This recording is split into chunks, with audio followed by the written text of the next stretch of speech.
Okay, the film review. Gladiator. It's alright. Nothing great.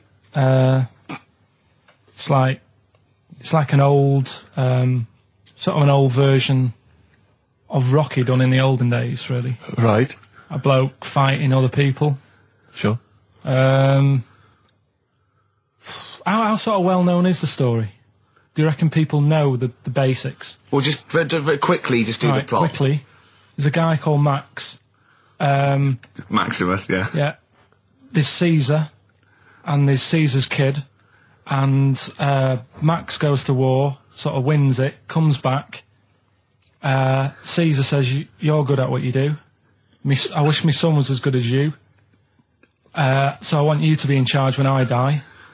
His kid finds out, a bit annoyed about it, kills his dad, because he don't want anyone to hear that he said that he wants him to be in charge. Yeah. So his kid gets in charge and thinks, I'll show you. You're not going to be king, I am. You're going to be a slave or something. And then, next thing you see is... Sorry, can I just stop there? My only thought is the film's 3 hours long, so maybe we shouldn't go through the whole plot. We've done the first 10 minutes, but yeah. Go on. So, yeah, he's a slave and then... Yeah, but then, that was an interesting bit that I thought, right? I mean, I was watching this with a girlfriend, she was already annoyed because she wanted to watch Friends on E4. Okay. So, it was a good episode as well this week. Was it? Yeah. Don't tell her that. Okay. Right, so she was annoyed and she said, come on then, put it on. And I got it wrong straight away, because it says on the back 149, so I thought that was an hour and 49 minutes. It turned out it was 149. No, I thought it was 1 hour 49. Yeah. But it was 149 minutes. Sure. So it overran anyway. By 40 minutes. Yeah. People got sick of him, and they said, oh, we'll have to get rid of him. So they tried to... He loved cakes as well as women. Okay. So they said, let's poison a cake. And they poisoned a load of Easier than poisoning a woman, wouldn't it? And he ate these cakes, and it just didn't kill him, and they were like, God, what's going on? And they kept giving him more and more cakes, and... He was suspicious. And that didn't work, so the fella said, that's it, I'm going to shoot him. So... They were like, I'd be there sort of punching people in the arm. That's a great game. Oh, I love that, punch people in the arm. Is that part of the Olympics now? it's I think it was exhibition this year. Right. But it's going to be a pro next year. It's going to be the Winter Olympics, because you've got to do it in just a cap sleeve shirt in winter. Yeah. So you're playing that? She, but whilst But she didn't appreciate that. She used to go, ow! No, I always think whilst I was doing that, they were like the Charlie's Angels, and they'd be sorting out a mission somewhere. Because they were really like, there was something about them that you thought, they're special. They were private detectives. What if it worked for a man they never see? Tell us the story. What have you learned? Do you want to ask some questions? No, not really. Just sum it up in a minute. What do you think? I can't do it in a minute. Well, can I ask some questions then? Where was he born? Austria. Tell us about his early life. Right, he was a young lad. Brilliant. What in his early life? Okay. Yeah. What's the name? His mum was his dad's second cousin, which is a bit weird. Yeah. That is weird. They had 5 kids. Steve's going, yeah, it's usually first cousin where I come from. Oh, that's unfair, isn't it? There's no need for that. No, what do you do in your leisure time? I like, going out for food and that. Right. Foraging. What do you mean going out for food? They come have a little hole and go hunting. Yeah. This is Karl. He's hungry.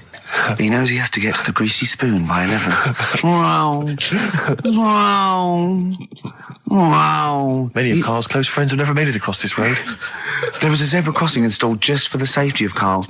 Beep, beep, beep, beep, beep, beep, beep, beep, beep. Can I have a bacon butty? And Karl is enjoying his... Wow, but he has to get back. His girlfriend's asked for one as well. She's home with a PlayStation 2. Wow. Oh. We just had a call from someone saying his company would sponsor Karl, right, to be raised by all these balloons if he could have a walk-on part in the office. And we immediately went, we're worried about that sort of thing. You can't really promise that artistic, And I was worried about the legality of it as well. How can you promise someone that for personal gain that's a private, and all that sort of stuff, right? And I went, I don't know. And anyway, put the phone down to him, and Karl went... I love the fact you're more effing worried about that than me being raised 30 feet in the effing air. You started getting scared, did you? Are you worried about it? Well, You're quite excited about the idea of the challenge, aren't you? I like the idea, but I want like... Why do you like the idea, Carl? Oh, what if it went all wrong and we're there going, oh, the humanity of it. I think we need Carl, to get... he's just... And the rope would pull out my trousers. Oh, No, it's definitely got to be Dr. Fox if that's going to happen. God. Oh, we've got to do this. I both think she's a fine presenter, and I think she'd do very well on it. And I think it's a good move as well. Yeah, but can you just say it's not forever? Isn't it? No, I think she'll become more popular than us. And I think that'll be the end of us, to be honest. Well, she can string a sentence together. I think she'll get lots of PR and everything. And she goes out with Big Boy Slim. Big Boy Slim. Who's, A good DJ. He's a good DJ. And, is her name Zoe Slim now? Yeah. Right. There will be nothing. It's 3 months, isn't it? She's taken over for.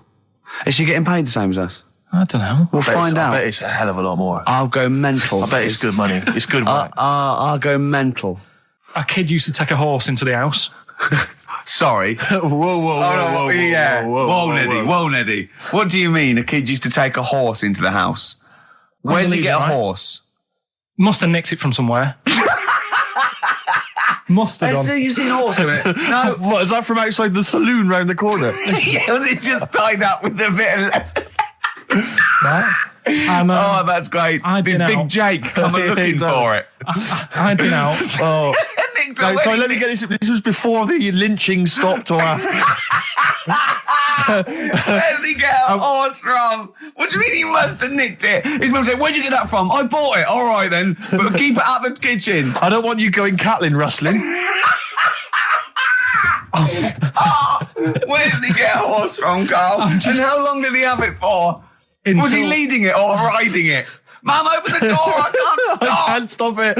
Open the patio door as well. Looks like we got us a runaway. What do you mean? I've sort of... I don't think you can ever be boring. No, but what I've done, I've took like different ones. So I've took a good one that I think, that's a good quote. That was worth putting in a book. I've put one that isn't really a quote, so I don't understand it. Oh, yeah. One that isn't clever. and a funny one. So a bit of variation all out of one book. Oh, how long did this take you? What did you do? Did you sort of like sit? About half an hour last night. And did you sit sort of like quietly at a desk or something? No, just in the lounge with the telly turned down. Oh, right. Just to give a bit of light to the room. Just had it on, but turned down. Have you figured out lights yet? So the first one, and it was like they stuck some bacon on his head. And as ever, the vital piece of information, i.e. the reason, Carl seems to have forgotten. Because the worm was in his body, and they said everyone likes the smell of bacon. Including worms. Even a Vietnamese lake worm. They love bacon. Remember last week when I said about the little fella with the bone with no brain, and you were proved wrong? No. We were saying it wasn't a little fella. We were saying it was a stillborn child. It wasn't a little fella. You're changing it now. You weren't having any of it last week. Right, hang on a minute. I'm getting confused. There was a Vietnamese snake that went inside of a soldier. A little like maggot or some sort that you have to get out of your body because it causes problems. Yes, and so in order to get it out of the body, they strapped bacon to his head. Yeah. That is great. This doctor. And did that work? I think so. They had a picture of him smiling. Oh, God, what, the worm or the bloke? The bloke. Oh, dear. Honestly, I hope someone knows the story. And it was about 3 years ago, I reckon. Okay. And, it did work. GI bacon. So this is why the worm burrowed out of his head to get the bacon. Get to the bacon. Right. That's great. When my dad was when he was a taxi driver. Yeah. You used to have to sort of do your bit for the local area. Oh God! By taking the Forrest Gump people to Blackpool. Yeah. Is that what they're called now? The Forrest Gump people? Is that what the organisations that support them ask for them to be referred to? A minibus with life is a box of chocolates.com. Forrest Gump types. It must have been, so you work with these people. The people with learning difficulties. And they used to get fined. Coming home must have been a busman's holiday. So he got 5 of them in the cab. Yeah. And he had to go to Blackpool. And 4 of them were really good, behaving themselves, didn't mess about, weren't fighting and stuff. But there was one who was just causing loads of trouble and he couldn't control him. Oh, and what you've got to be able to do with people like that, you don't want them to get stressed out because it's not good for them. It stresses them out and you could end up with a bit... Thanks, Dr. Karl. You could end up with a bit of a riot on your hands. So he thought, I'll nip this one in the bud right now. And he pulled up just on the outskirts of Blackpool and he took the one out that was causing problems and put it in a wheelie bin. Oh, no. Oh, I'm sorry. I apologise. He did what? Oh, He did it for the good of the others. He put it in a wheelie bin. He was having a good time. He thought it was one of the rides. Can you stop saying it? He had another problem similar to it where he had a little minibus and it was his job to take a load of old women to the bingo hall and it was miles away. And he took him there. There was no problem. About 10 old women in a minibus. One of them was causing trouble. So he pulled over. No, right? So he took him there. Everything's fine. He dropped him off. They had a lovely night. Yeah. Right? They had a lovely night. Won a bit of cash. Coming back, it's a bit of a late night. And they all started moaning at him, going, I want to be dropped off here. Take me there. I want to be dropped off first. I've got to get up early. Blah, blah. My husband's expecting me. I'm already late. Take me here first. Take me there. And he just pulled up in the middle of nowhere, said, get out. And he made them get out. And they all called for taxis. They charged that company who was meant to be taking them home in the minibus, and he got the sack. My mate, Anthony, his mum called up my mum and said, I've got to meet up with you. I've got to have a word with you. And she said, what about? She said, I don't want to talk about it over the phone. So she goes, oh, right. Well, yeah, come round tonight then. So anyway, my mum sees me. She don't want to be in an awkward position and be a bit embarrassed and what have you. So she sees me and she goes, right, Anthony's mum's coming round. What have you been doing? Yeah. So I go, oh, God. I said, I've been nicking stuff. So she goes, like what? So not big stuff. I've had a few calculators and Mars bars and stuff. How many? I'll just work it out. Hold on. Works out at 7.2 per day. So, how many calculators do you need? So it was when that phase. You failed maths, didn't you? Everyone wanted a calculator. It was like a trendy thing, wasn't it? Right. Oh, yeah. In Manchester a couple of years ago, yeah. So anyway, I told her all this and I confessed to computers will make it there one day. I confessed to There's magic in the back of battery. Go on. Confessed to nicking all this stuff. She comes round. She only wanted to borrow some money. Brilliant. She said, oh, I don't like asking. I was a bit embarrassed to ask you over the phone, but can I borrow 20 quid? Oh, that's fantastic. And there's me. That's great. And it's similar sort of thing to yours. And did you? And he went, hold on, Mum, let's just work out the interest on that. I bank 10%. She'll owe you £4.40. Yeah. Oh, so your mum was a loan shark. yeah. And did she mention? She went, I just with that other, because what I'm saying is presumably you got your mate in trouble. No. Right, you didn't. No. She went, no worries, I'll just go and get my purse. It's on the dressing table. Exactly. Yeah. Karl, do you want a cigar? Well, quite, yeah, but what is exciting, surely, is the razzmatazz and the brushing shoulders with the rich and famous. I'm not into that. You're not? No. I don't feel you're going to appreciate this like we thought you would. It's weird, because Suzanne said to me this morning, who would you like to meet there? Yeah. Is there anyone who, you can get close to and it's like, God, I really admire your, big fan of yours or whatever. And this is me and Steve, so you're here now. Well, I really admire your big fanny. I didn't... What did you say? What did you say? If you're a big fan of it. Oh, right. Oh, right, yeah. And, sorry. There isn't anyone, really. Do you know what I mean? Isn't there? You two are all right. Thanks. Jonathan Ross, is he going? He might do, I don't know. Hang on, wait a minute. I can't help but feel we could have exploited this more. We could have maybe run a competition to let someone win. You know, if you're not going to appreciate it, Karl. Yeah. Are you going to get a trouser suit? Are you going to get a ladies' trouser suit? I just think then, if you go sort of looking macho and walking down with him, they know that you're not really partners. And I just think it's a slap in the face for BAFTA. That's true enough. No, it doesn't matter what you wear, though. Look at Elton John. Can't you mince a little bit? Can't you at least sort of walk a little bit mincy? Because you've got such a macho sort of mank walk. Elton John's fella doesn't look gay and stuff he wears and that, does he? Do you know what I mean? It means nothing. No, but that's because Elton's doing the work for him. No, but... By dressing as some kind of restoration dame. Yeah. Right. Go on then, Karl. Second one, then. This is a bit easier, but I still think it's a good one. So this is, we should explain what this is if you've just tuned in. It's one of those stupid lateral thinking problems. That Karl himself has created. Yeah, that was his homework. Right, this one. It's a fella. He has a normal day doing stuff. Nothing wrong with him. Right? And it's the twist in the tale. It's just like Tales of the Unexpected. Yeah. Just a normal day, nothing wrong with him. Hold on, though, he's got the legs of a fish. Go on. So that's why he's been hiding his legs. So Go on. He does his normal... The legs of a fish. Sorry, Karl, carry on. He has his working day and that, and then he gets a bit tired. Goes to bed. He puts the light on, leaves it on, goes to bed. Oh. That's crazy. That's mental. I can't think what's happened. Anyway, here's Radiohead. Right, okay. What? The question is, why does he put the light on when he's going to bed? He's had a normal day. He's come home from work. Is that right? He's come home from work, or he's not been working? Yeah, he's just been out? No, he's been working and stuff, I think. You think? You've made it up, Karl. You can decide. So the question is, why has he put the light on when he's asleep? There's a reason that he's put the light on when he's asleep. Has he gone to sleep? No, Karl, don't shrug. You're meant to answer these questions. He put the light on before he went to bed. Yeah, and the question you're asking me is why? What's the scenario? And the light's on and that, but he's gone to sleep. Yeah. He started reading and then he fell asleep. No. Did he intentionally, for some reason, put the light on? Every night. It's mad. Sounds mad. That's Karl, doesn't it? Every night he does it. Yeah. He puts the light on when he goes to sleep. Karl, is the point of this, he puts the light on for a very good reason.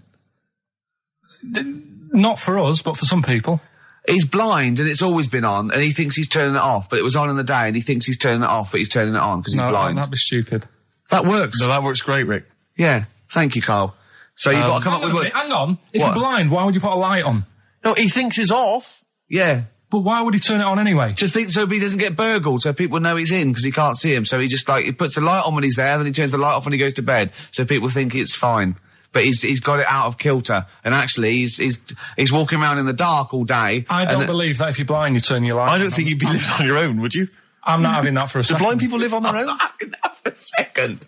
Well, some people do. Lonely blind people live on their own. No, if you got bad eyes. Any even women? Are there any blind women who live on their own?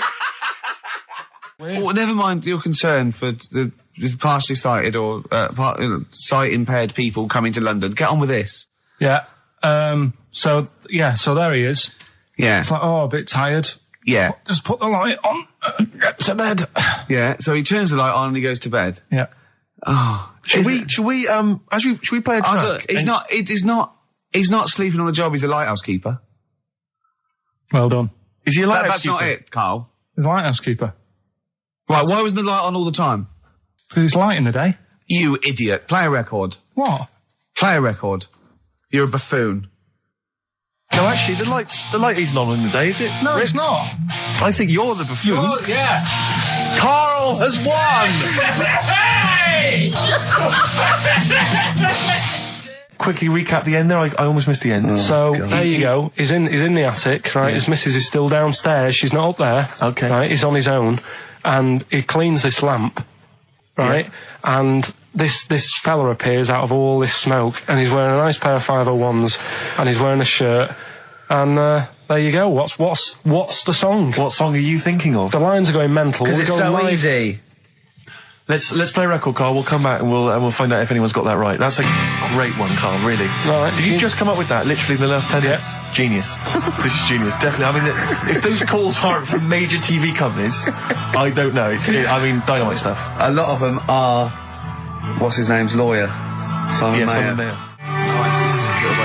That's my favourite thing I've done for years. Yeah, not bad. That's great. Back to form there. So, okay, line. The lines are going mental just because it's easy. Go on then. So I first one to get it. But well, it's not that though, Rick. I mean, Karl has just decided to revise the actual rules of the competition. Yeah. So that we've decided is very easy. So that's now a qualifier. And so then they have to answer one live. Exactly. So whoever gets that one right can play for big money. Is it a quick one as well? Because some people will lose the will to live. Yeah. Just cut to the chase. And because they've got to qualify now, we're throwing an Office DVD that aren't ready yet. You'll sign that, won't you? Yeah. Yeah. No.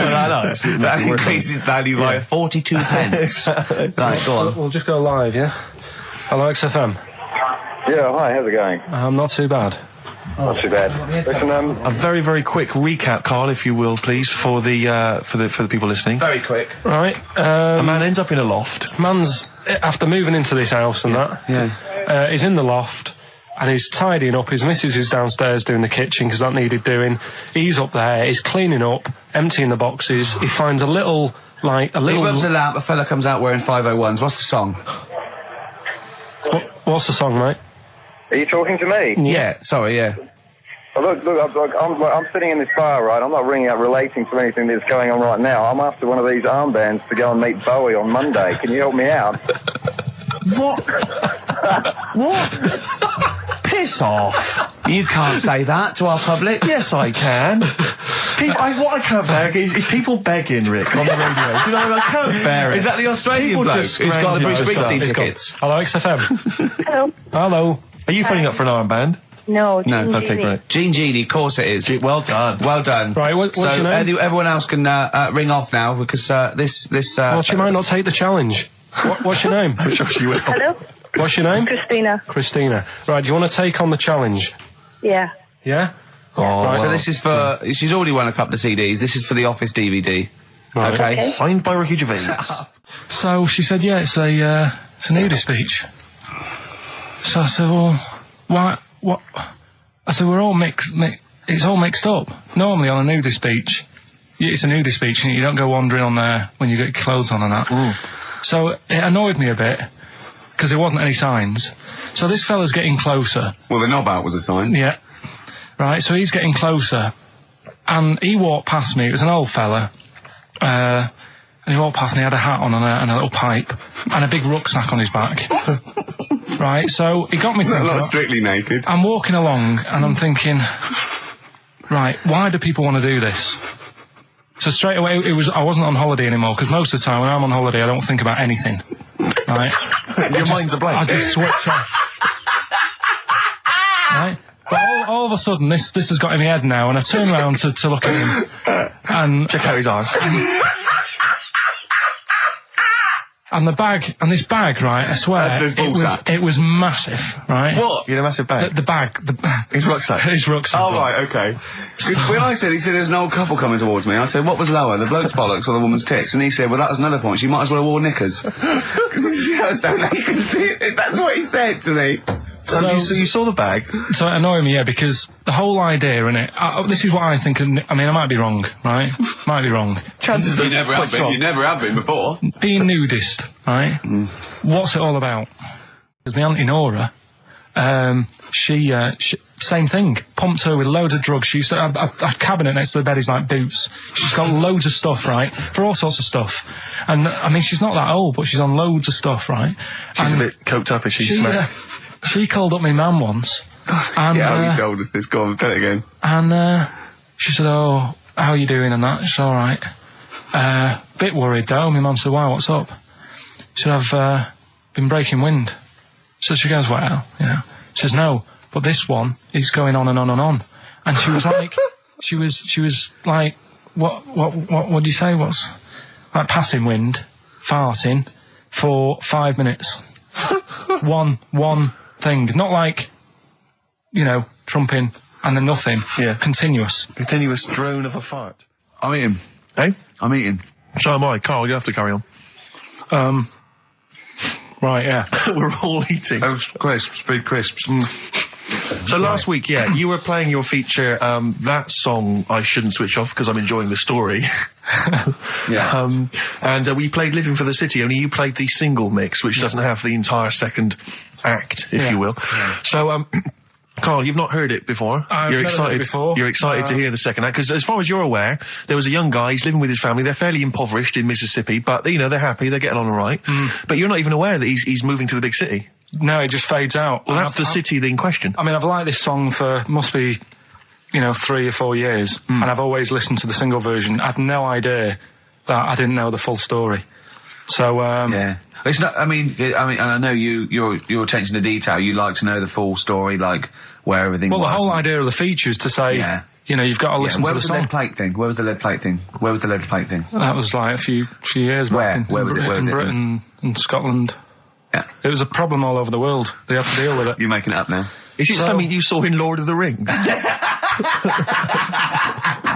Yeah. Right. So anyway. Yeah. So the Lion and the Witch, yeah? Go on. Go on. So far then, what did we learn in this story from We learned Stevie so Wonder? far from Stevie that there's a young lad, he's, as I say, he's got a family, he's fairly happy, except they're very poor, and they struggle to get by, but they're happy and they're doing it anyway. He's moving to the big city. Carl, this is the bit you didn't realise. Just play the track. Okay, here we go. So this is halfway through. This is now, halfway yeah? through the tune now. This is, you've not heard this before, have you? Let's go. Sorry, I accidentally played an episode of Kojak. By mistake. We were going to play a song. Carl, what did you make of that then? Yeah, what's happening there then? Eh? He was living with his family, he was fairly impoverished. He went He's on a moved bus. to That the new... bus he was on, was it? Right, so what's your take on it, Carl? After hearing that, what I've worked out by it, the first part that we heard last week, everything's alright, but it's not that great living in Mississippi, right? So he goes, I'm going to go to New York. There's plenty of work there. Yeah. They'll sort of accept me as, and everything. So he goes there, and the weird thing is, he's hardly, been in New York for a second. He gets on a bus, all of a sudden some copper's arresting him. He's like, what's going on? And then he's got 10 years. I mean, what you can't hear, because the levels are quite bad. I mean, I work with sound. I can't really hear what's going on. You're criticising I'm Stevie sort Wonder, of then? guessing that he didn't pay his bus fare or something. And 10 years. He got 10 years for that. I really don't know what was going on. And the last one, I've got that one. That's terrible.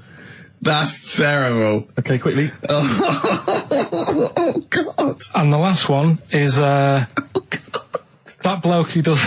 Come on! It's making me laugh. Come on, Carl, be professional. Right, the last one. Right.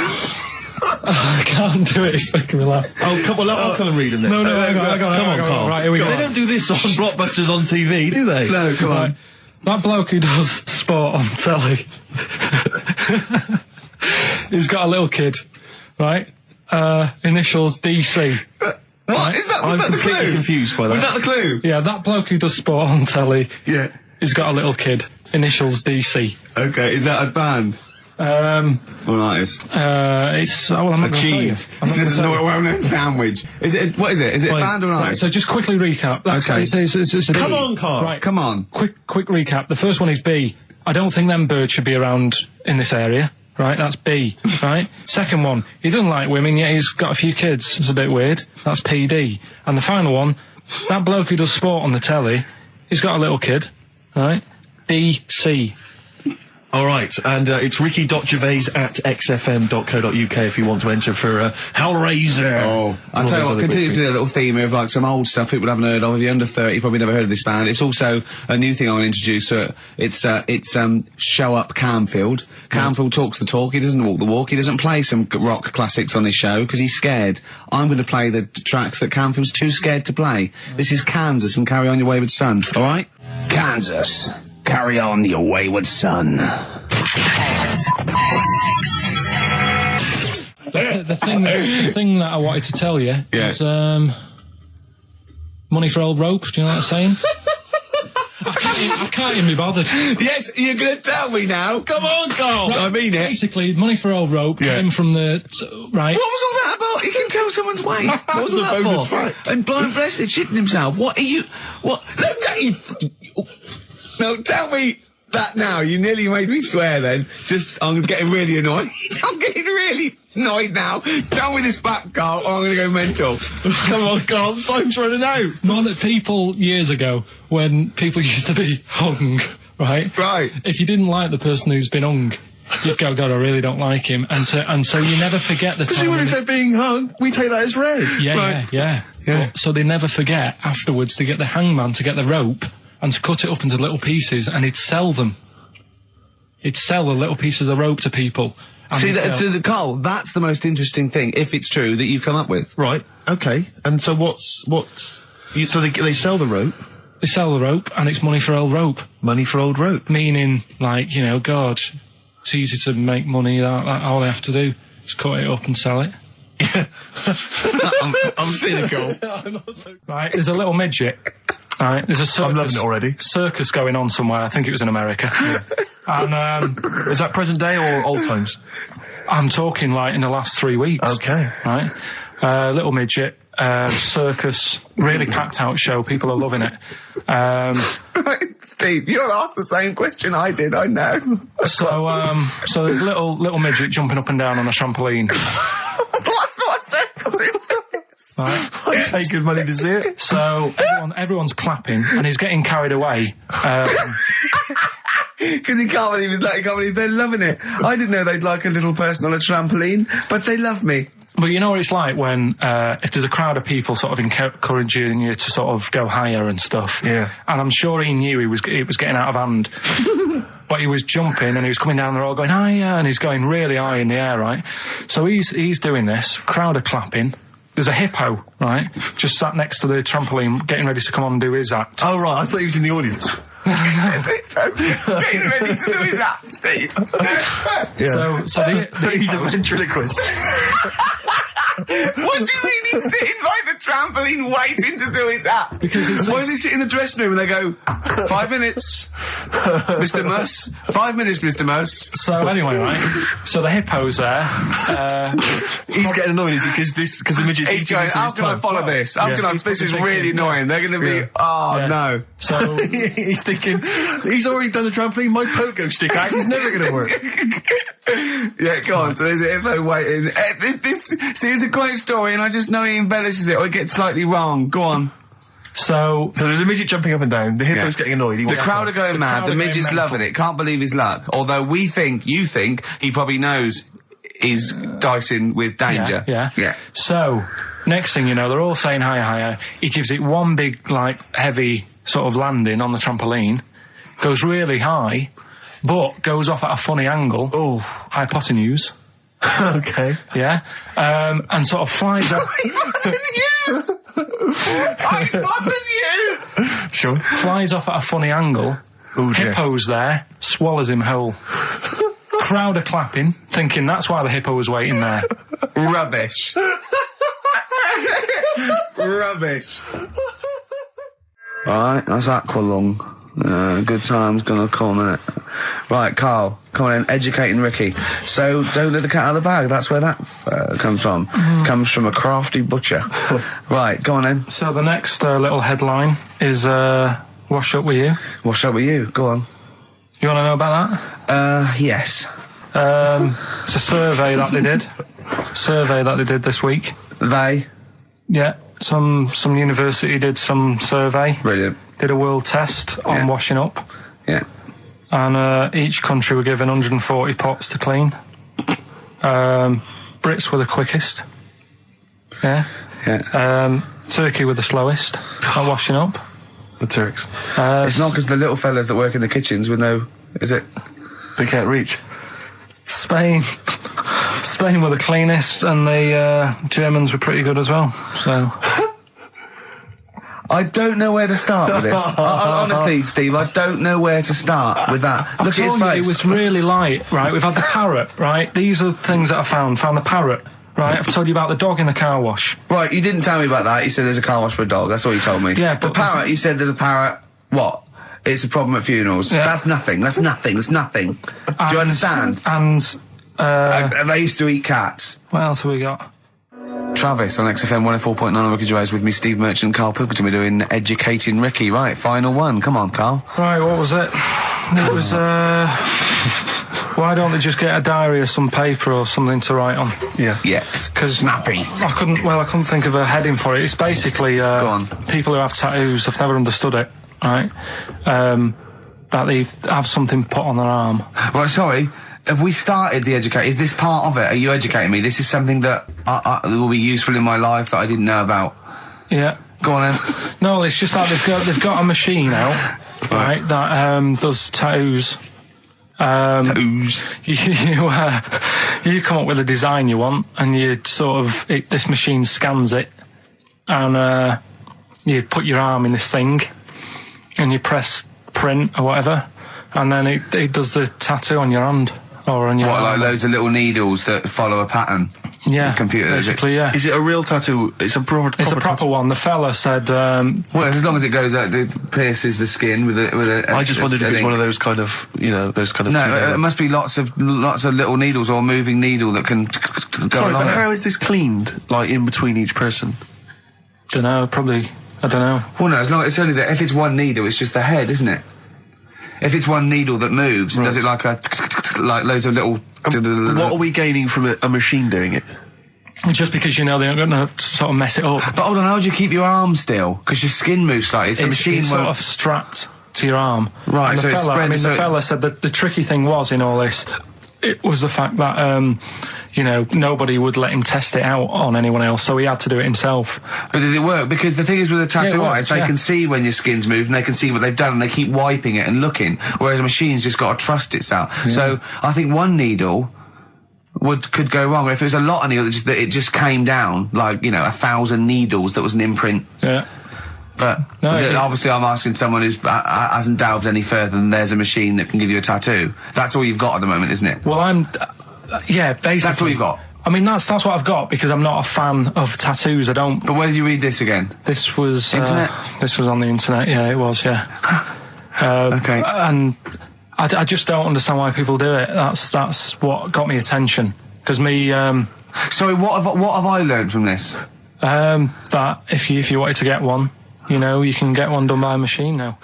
Well, you'd think it'd be Bughead, wouldn't you? What? Well, you'd think it'd be Bughead, wouldn't you? You'd think it beat No, you'd think it'd be. Yeah. You'd think it'd be Buggered, wouldn't you? Bughead. Bughead. This can't be. If this is anything with a bug living without a head, I'm not interested, because we've done it. All you've done is fun. Let's just do what a cat. So it is that. Right, do that one first. Which one? Which one are we doing? No, do the Bughead one. Right, well, the Bughead one. Well, we've talked a lot about animals and that, haven't we, without heads. Surprisingly, we have. I think a disproportionate amount on it. If you're a new listener and this is the first time you've listened, you'd be surprised. Yeah, we've done all that. We've covered worms, the way if you cut their head off, it grows back if you don't cut too high above its neck. We've covered The chicken. the fella who blinked. Yeah. I can't go into it again. Right. Let's not go into it again. We've had the chicken with no head that lived for 8 months. Yeah. And we've had And we've had the cockroaches. cockroaches living for a week without an head. Right, okay. Well, it's a bit more on the cockroach front, really. Right. They've found, right, that if you get a cockroach and you cut its head off, Yeah. right, and then you find a cockroach that's still got its head, but it hasn't got any legs, Right.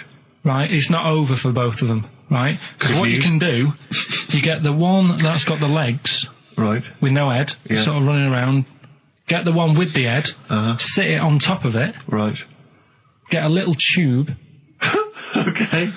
so that the fluids. So is this auntie's go out of the Let room? him finish. This is like Blue Peter. Let him You could get this for Christmas. Right, you get Yeah. a little tube, you sit that on top so the bodily fluids are still running between the two. Right. The head of the one on the top will control the feet of the one on the bottom. Okay. What about Good. And will it continue to live? that? Yeah.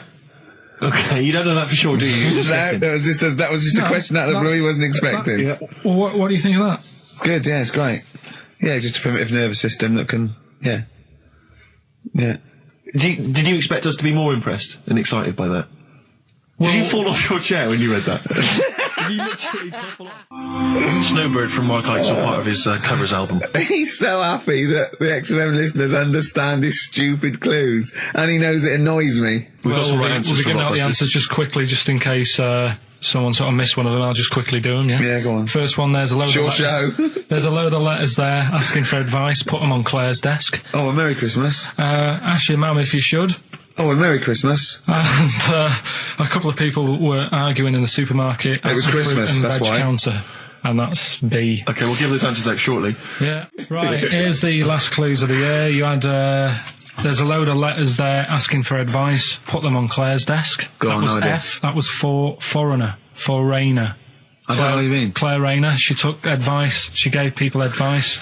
So that's a foreigner. That is shit. Right. I'm sorry. That may be Christmas. That is absolute A garbage. lot of people got the right answer. I know. Yeah, well, that well, annoys right, me even well, more. Yeah. Actually, a bit of extra monkey news if you want it. Okay, always. Do you know the Monkey News Extra. Go on. do you know the Halfords ads? Halford's ads? I don't think so, no. What happens? Halfords, they've they sell nuts and bolts and stuff. Right. They were using monkeys in the ads. Okay. Yeah. And what happened? Don't they sell bikes, Alfreds? Well, mainly. Bicycles and motorbike stuff in that. Okay, so they're using monkeys in the advert. What happened? I can't handle it. What? I can't do this. Look at him. Look at him. I don't care what he's doing. Well, basically, right, they've, there was a load of hassle because they were using these monkeys in this Alfred's advert. Yes. Right. And what happened? Get to the point. It turned out there wasn't a problem because they were mechanics in the first place. Well, they were monkey mechanics? Yeah. What are you talking about? Mental. What are you talking about? That's not a story. Right, anyway, listen, let's get back on to They were mechanics in the first place. Right, listen. Right, so they're making this documentary. Right? And stumble across a little gang of... Come on! Get on with it, please. Little gang of monkeys. That's the first time I've ever laughed. I'll hear that. I know. Well, brilliant. What do you want, a cake? Come on. Can we play a song? Oh, I don't understand what is wrong with you, you freak. It's making me laugh. Just tell us the story. All right, then. All right. So anyway, right, so there's this documentary being made. They found a little gang of monkeys. Right, play a song. I don't know what's going on here. I apologise. It's as if you were looking forward to monkey. Oh, chimpanzee that monkey news. Excellent. Okay. Right, where were we? We were just start again. There's some people making a documentary. For what? Okay. Making a documentary in the jungle and that. Right. Stumble across a little gang. Okay, come on. All right. A little gang of monkeys. Yeah. Oh, come on. So the camera crew are there filming it. Yes. Everything's going normal. It's all fine. Nothing odd about it. Okay. They're not running a restaurant. They've not got any barber shops. Nothing. No. Just regular monkeys going about their business. Yeah. So anyway, what normally happens is the monkeys stick with the partner. They already do what? They don't sort of sleep around and that. Once they find the girlfriend or the boyfriend or whatever, yeah, they stick with them, right? Okay. But anyway, they were watching this one, right? And it's going around a bit, sleeping around. Oily. And it was getting fatter. They thought, this is a bit odd. Yeah. Right? So, followed it round. And, see it having it away. Turns out, little prostitute.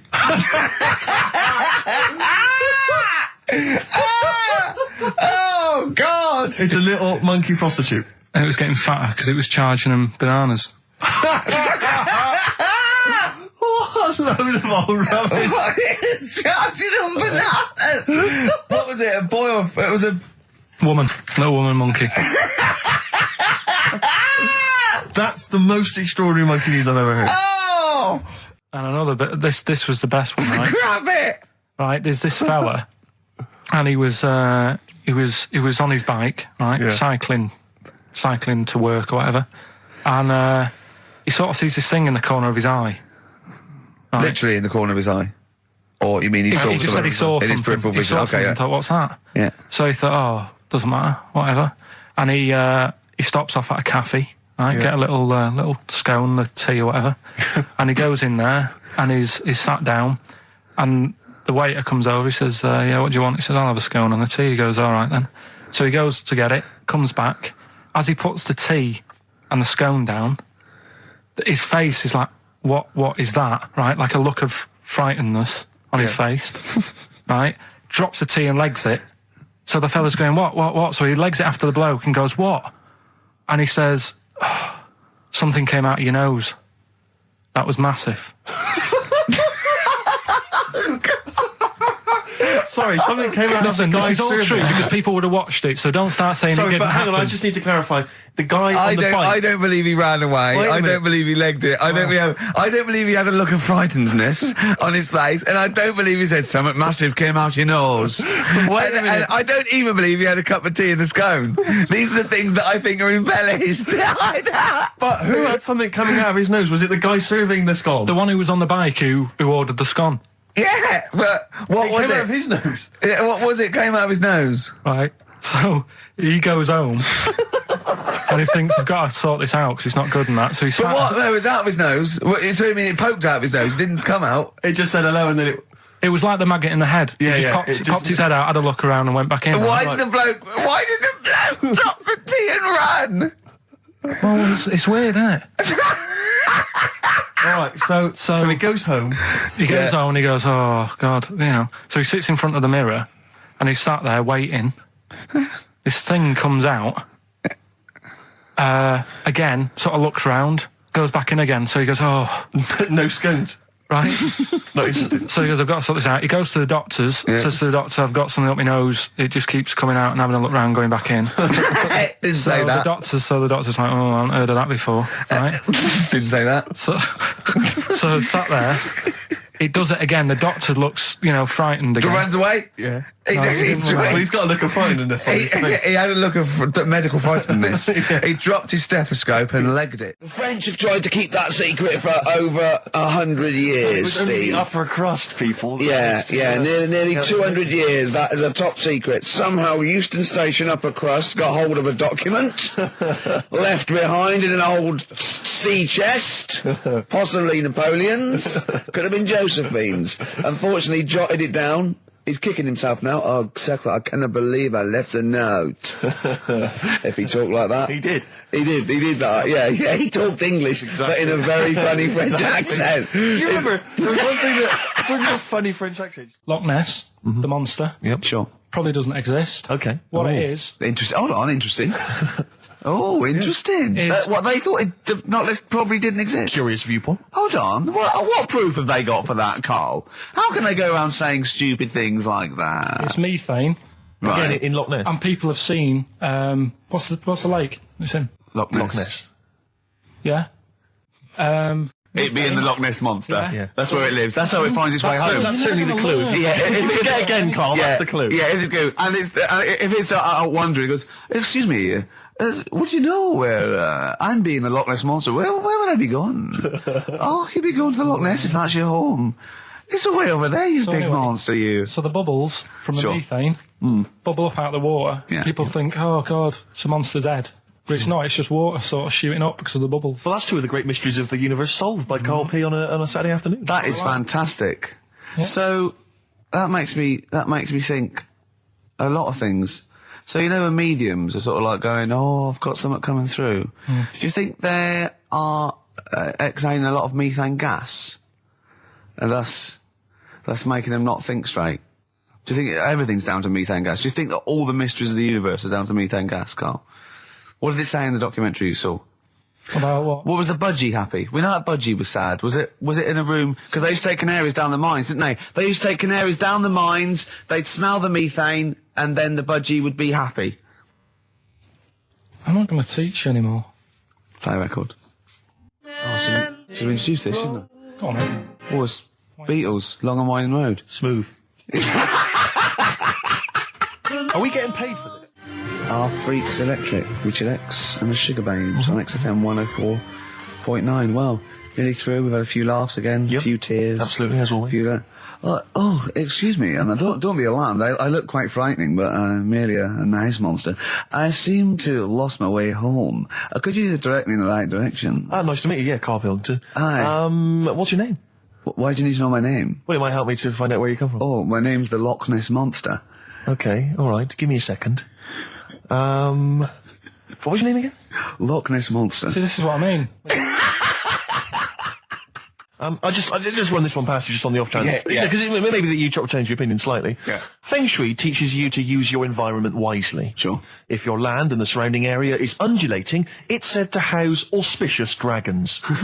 When land is flat and featureless, the dragon is missing and the land is said to be less auspicious. Excuse me, they call me the Brixton Dragon. Sure. I seem to have lost my way. I know it's South London somewhere, but could you help me find my home? What's your name? Well, they call me the Brixton Dragon. Right, where are you from? I see what you mean. I see what you mean, aye. Oh, okay, man. So does that make you query it at all, the dragon? I'm not into it that much. Right, I'm sure. just saying that if you have your head at one end of the bed rather than the other, it might make a difference to your night's sleep. And you get this quite a lot, don't you? Especially Americans, that Elvis Presley's still alive. Yeah. And I think, wasn't there some statistic, like more people believed Elvis was alive than believed evolution? Was that right? Yes. Something like that? No. No, it's something worse than that. It could be something. It was something like that. It's something like, I don't know, it's something like 42% of Americans believe that Elvis Presley has faked his own death and is still alive, right? Yeah. And there's this whole book that's been written about it, because, Carl, you might be interested in this. I know you're always fascinated by things that have been written down and therefore a gospel. Yeah. And that you don't have to revise yourself. You just learn off Ian Wright. Yeah. But apparently, the reason that Elvis is still alive, is that there's a number of sort of pieces of evidence. One is that none of his family could agree which colour pyjamas he was wearing when he died. That's evidence, apparently. Apparently, you know, he was an honorary member of the FBI. Well, apparently his signature appears on FBI documents well into the 80s, long after he should have died. Apparently no one can agree. There was sums of money that only... Yeah, a lot of fat people in dungarees have seen him. Yeah. There's sums of money which apparently only he could have given authority to have transferred to other bank accounts. They've moved. Yeah. So this is all evidence that Elvis is still alive. And a lot of people, I was talking to this guy and he was saying, yeah, well, of course, the thing is, the pressures of fame were too much for him. That he faked his own death so that he no longer had to be this huge icon. You know, he could live an ordinary life. And my query has always been this. If Elvis faked his own death, do you think the method he'd have chosen is to have shat himself to death whilst on the toilet? Yeah. Yeah, but because he picked that, nobody will doubt it. Right. So Elvis went to the FBI. Yeah. What do you make of it? Well, exactly. So what we're saying, Carl, is that there was lots of methods open to him. You know what I mean? It's all like, he didn't go to his secret reason and go, oh, I'm fed up. I want to fake my own death. You know what I mean? And they go, that. Yeah. What methods have you got? I like to be found, shit myself down the toilet. You like to do what? I want to be a big fat on the toilet, just shitting myself to death. Right. On my ankles. Elvis is a good idea. I'm just wondering if there's maybe something a little bit more glamorous for your favourite death. I mean, you could take a bullet for the president. Huh. What? Shit all over him? Just shit? No, no crap at all. No, you just take a bullet for him. Or you could... There has to be shit involved. Why has it got to be... There has to be shit involved. Why has it got to be crap? I want it this way. Make it happen. Yeah, it's probably Carl, head in hand, look.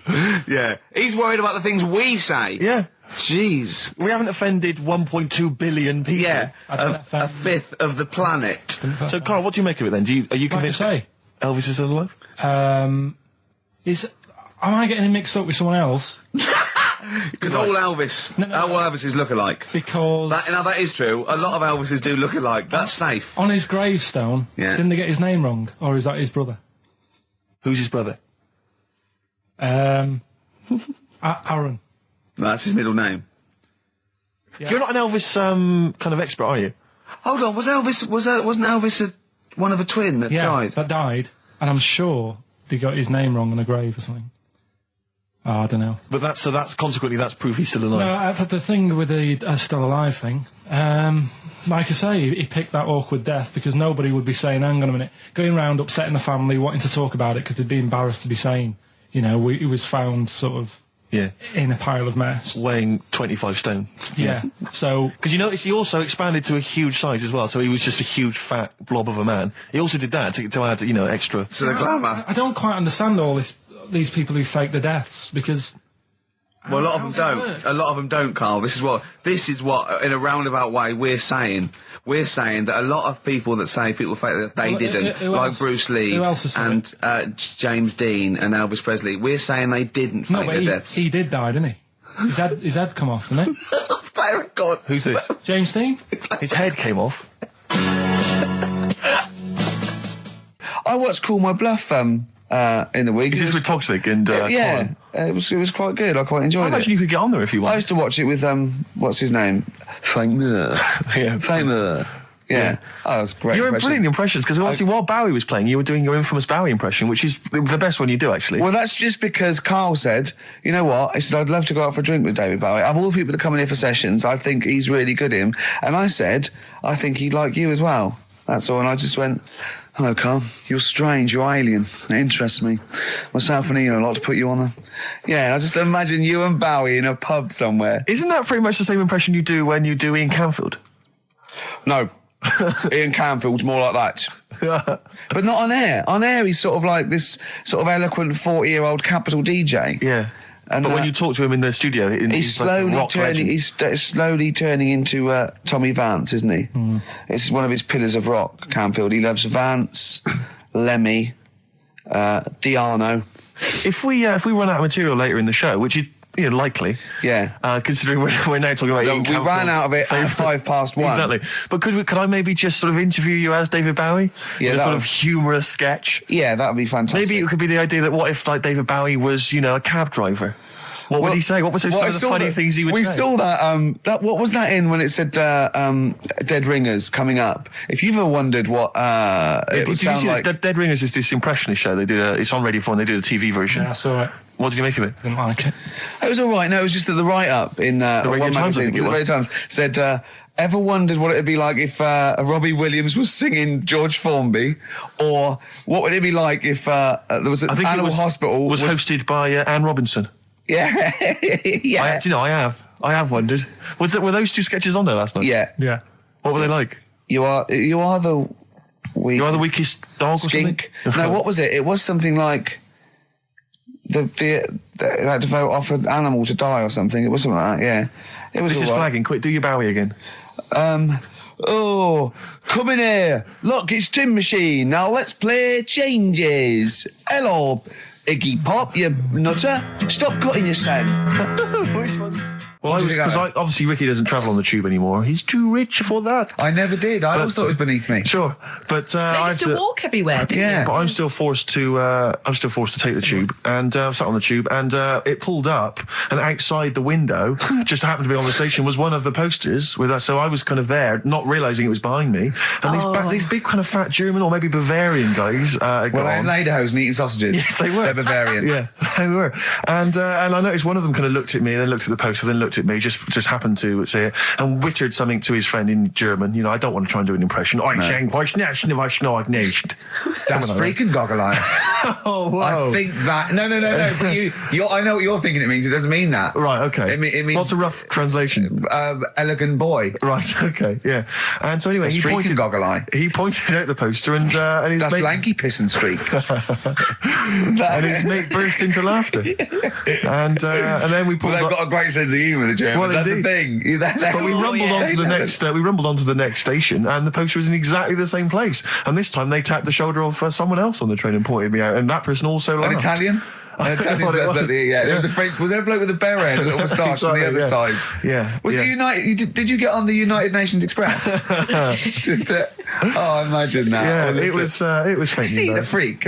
Look at this freaky goggle eye. Right, whereas I love the fact that before you were at least pretending to be speaking German. Now this is an Italian with an accent. It's just a guy speaking perfectly good English.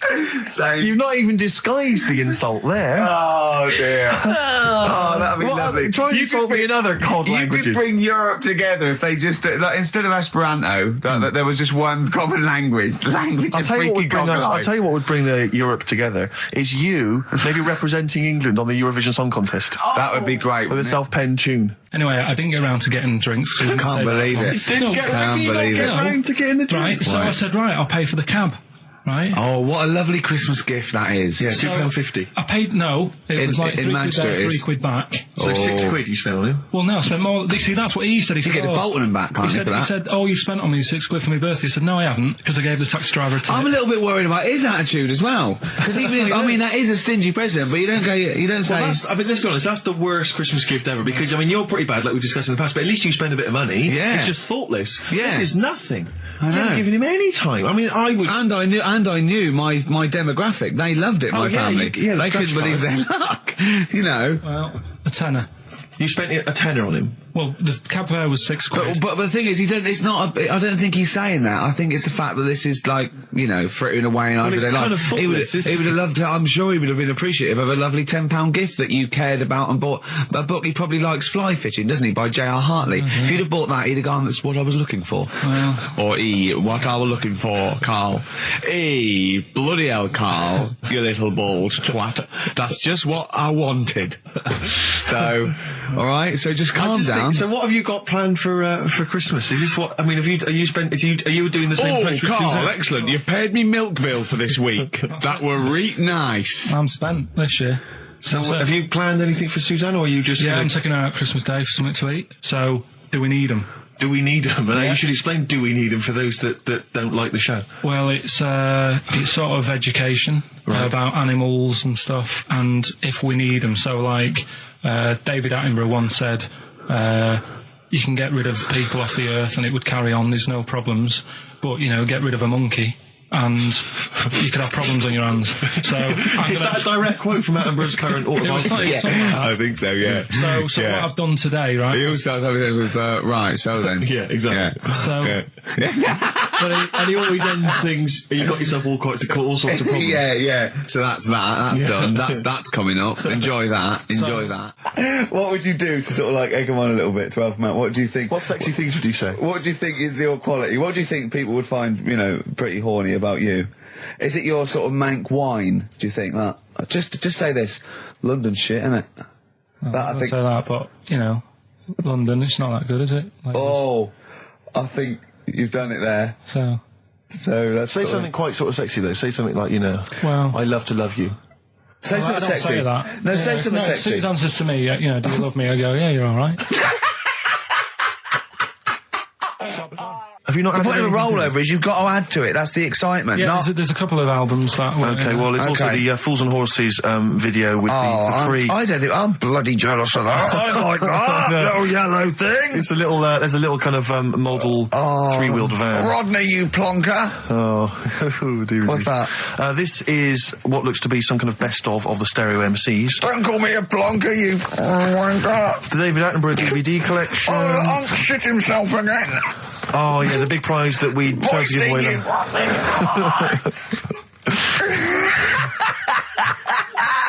Best chill out.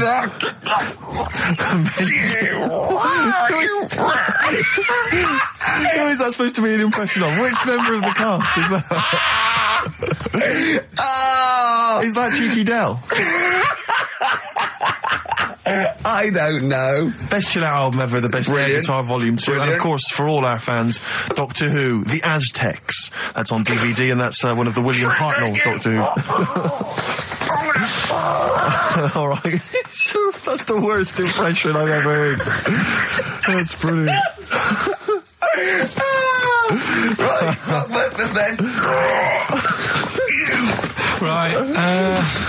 Three cryptic stuff. Oh, come on. Right. Rodney, Three. I can't do it. Come on! Proudly drawn boy. Born again on XFM 104.9. There we are then. Ricky Gervais with me, Steve Merchant and Karl Pilkington. Raring to go. He's a bit grumpy, Karl. Woken up at 8 Because he's from the north. Yeah, because he's in London. Yeah. And London's rubbish, right, isn't it? Where can you can't even get a Band-Aid in London, can you? Or grouting. In Manchester, I could walk to the next shop and definitely get some Flash or maybe some Vim. You can't get it down here. You got to go to a trendy bistro, haven't you? Karl, why are you grumpy? So the Iceman, why does that amaze you? What's like, ooh... Well, they found some part of our preserved past. You know, it's interesting. Again, I'm amazed by anthropology and evolution. Yeah, it's just that line on its own like that. You know, they found an Iceman is great, but then it went on, and it's going on about, you know, they've had to get different people involved to find out how old it was. Because first of all, the story started off right. An old fellow on holiday somewhere. Where did they find it? In Sweden or something? And he was walking in the hills. And He was walking in the hills. in heels. Was he a transvestite? In the mountains. Oh, right. In the hills. Yeah. Yeah. So he's walking about, and he sees this body in the snow, and he thinks, oh. So he calls the police up, and they come and have a look, and he goes, oh yeah, it's probably a murder. So then they dig it up and find out he's got hold of a spear in his hand. Right, and he's dressed like Fred Flintstone. Yeah. Right. And they realise it's probably not a recent murder. Right. His knuckles are dragging along the floor. He's Yeah. a Neanderthal man. They Yeah. think, hang on, Karl Pilkington. But when they found out, hang on, it's an old thing. It's an old thing! Can it? If it was a murder recent, then you'd go, hang on, how did this happen? Who does he belong to? Yeah. But the chances are whoever murdered him is also dead. 5,000 years ago, probably, yeah. So leave it. Just bury it. I don't think it's a murder investigation. No, but they are. It's not Quincy going, this was before my time. It's not a murder investigation. Yeah, just one thing bothers me, sir. Just one final thing. My wife loves you, but this guy, This guy. That's how they were Why treating would he him. have a spear and a leopard skin? I just can't. I can't get over this. What are you talking about? No, there's this lad who called Mark, right, who used to go to school with, who used to call me that. And his mum, right, was like obsessed with cleaning. And I was never allowed in their flat. He makes the place look untidy. So she used to, I don't know if it was just me or all his mates, but I used to turn up and she goes, yeah, he is in, but you know what you've got to do? And I used to have to go round the side of his flat, and he had a computer, right, which he used to play. I didn't have one at that point, but he had one. And I used to have to go round the side of the flat and stand at his bedroom window with his window open, and I'd be sort of leaning in playing the game. You are joking. I'm not, his mum- You had the weirdest upbringing I've ever heard. The things you were willing to do. It's the strangest. What is this town like? No, I stopped going once Was it there got me always home. music? Right? There's the horse in the house there. Oh, look at these two kids with big heads and webbed feet. All right, Ronnie. All right, Reggie. What was it like? She was obsessed. It's like you've grown up in a cartoon made for children. Yeah. No, his mum was really obsessed with cleaning. When Can I play through his window? I used to, Mrs. Ramsbottom, can I play through Mark's window? Alright, you know what you have to do. she used to be up till about 3 in the morning. Pilkington again. Have You washed your hands? What up till 3 in the morning? She Washing. used to be up doing the tiles in the kitchen. Washing until 3 in the morning? It's at 3 in the morning. And for ages and ages, that saying that out on the tiles, I used to think that came from, like, his mum. Because she was out, like, cleaning them late. So, till I was about 13, I thought that saying, out late, on the tiles, Yeah. was... And now you're not confused by anything. XFM 104.9, what do you want to know? Funny thing happened to me on the way here. Okay. Actually, it was about Wednesday or Thursday. I was walking along Charing Cross Road. I was on my way here, actually, to meet Karl for a drink. And this little fella came up to me. I think it was an overseas student. He's sort of like a student type, but he had an accent. And he came up to me and went, "Excuse me, are you one from the office?" And I went, yeah.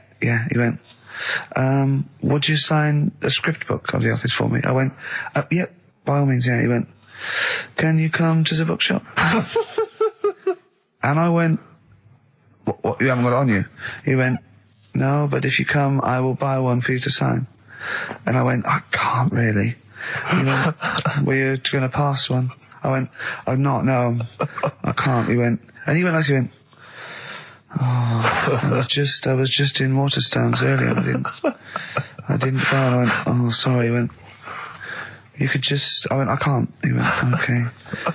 I went, "I'll sign something else. Have you got something else I can sign?" He went, "Of course." And I signed a pamphlet or a brochure or something for him. But I love the idea. Imagine me going with him and queuing up, and I'm in the queue. He's going, "You're going, yeah, fine. Can you just hurry up?" And he gets there, and his switch doesn't work, and he goes, "Can you lend me £10?" Yeah. I mean, imagine that. I'm a little bit annoyed you didn't go with him, frankly, because that would have been a sale of our book, and I get a little cut from that. Well, behind him was Salman Rushdie going, can we hurry up? Because I shouldn't be out. I'm getting a lot of funny looks. Now, a lot of them obviously doing good work. There was one fella, I think you'd have appreciated it, because I know you are very politically active, and I think this guy has really studied hard, and he's realised the best way to make his voice heard on the international political stage is to ride around on a tricycle wearing a jester's hat. He was really shaking up the bloody government. wouldn't want to be George W. Bush about now. Not indeed. Once he sees that. Once he sees that guy. Imagine his aides rushing in and going, "George W., look at this guy. Where's that? That's in London, England. Okay, call off the forces." Is that a large tricycle? Yeah. Is he wearing a nappy? Get me Colin Powell. Why'd you call him Colin, not Colin? It's the way he likes it. Don't about. Just call off the troops. There's a in a jester's hat. Call the troops off. Just bleep some of those bits.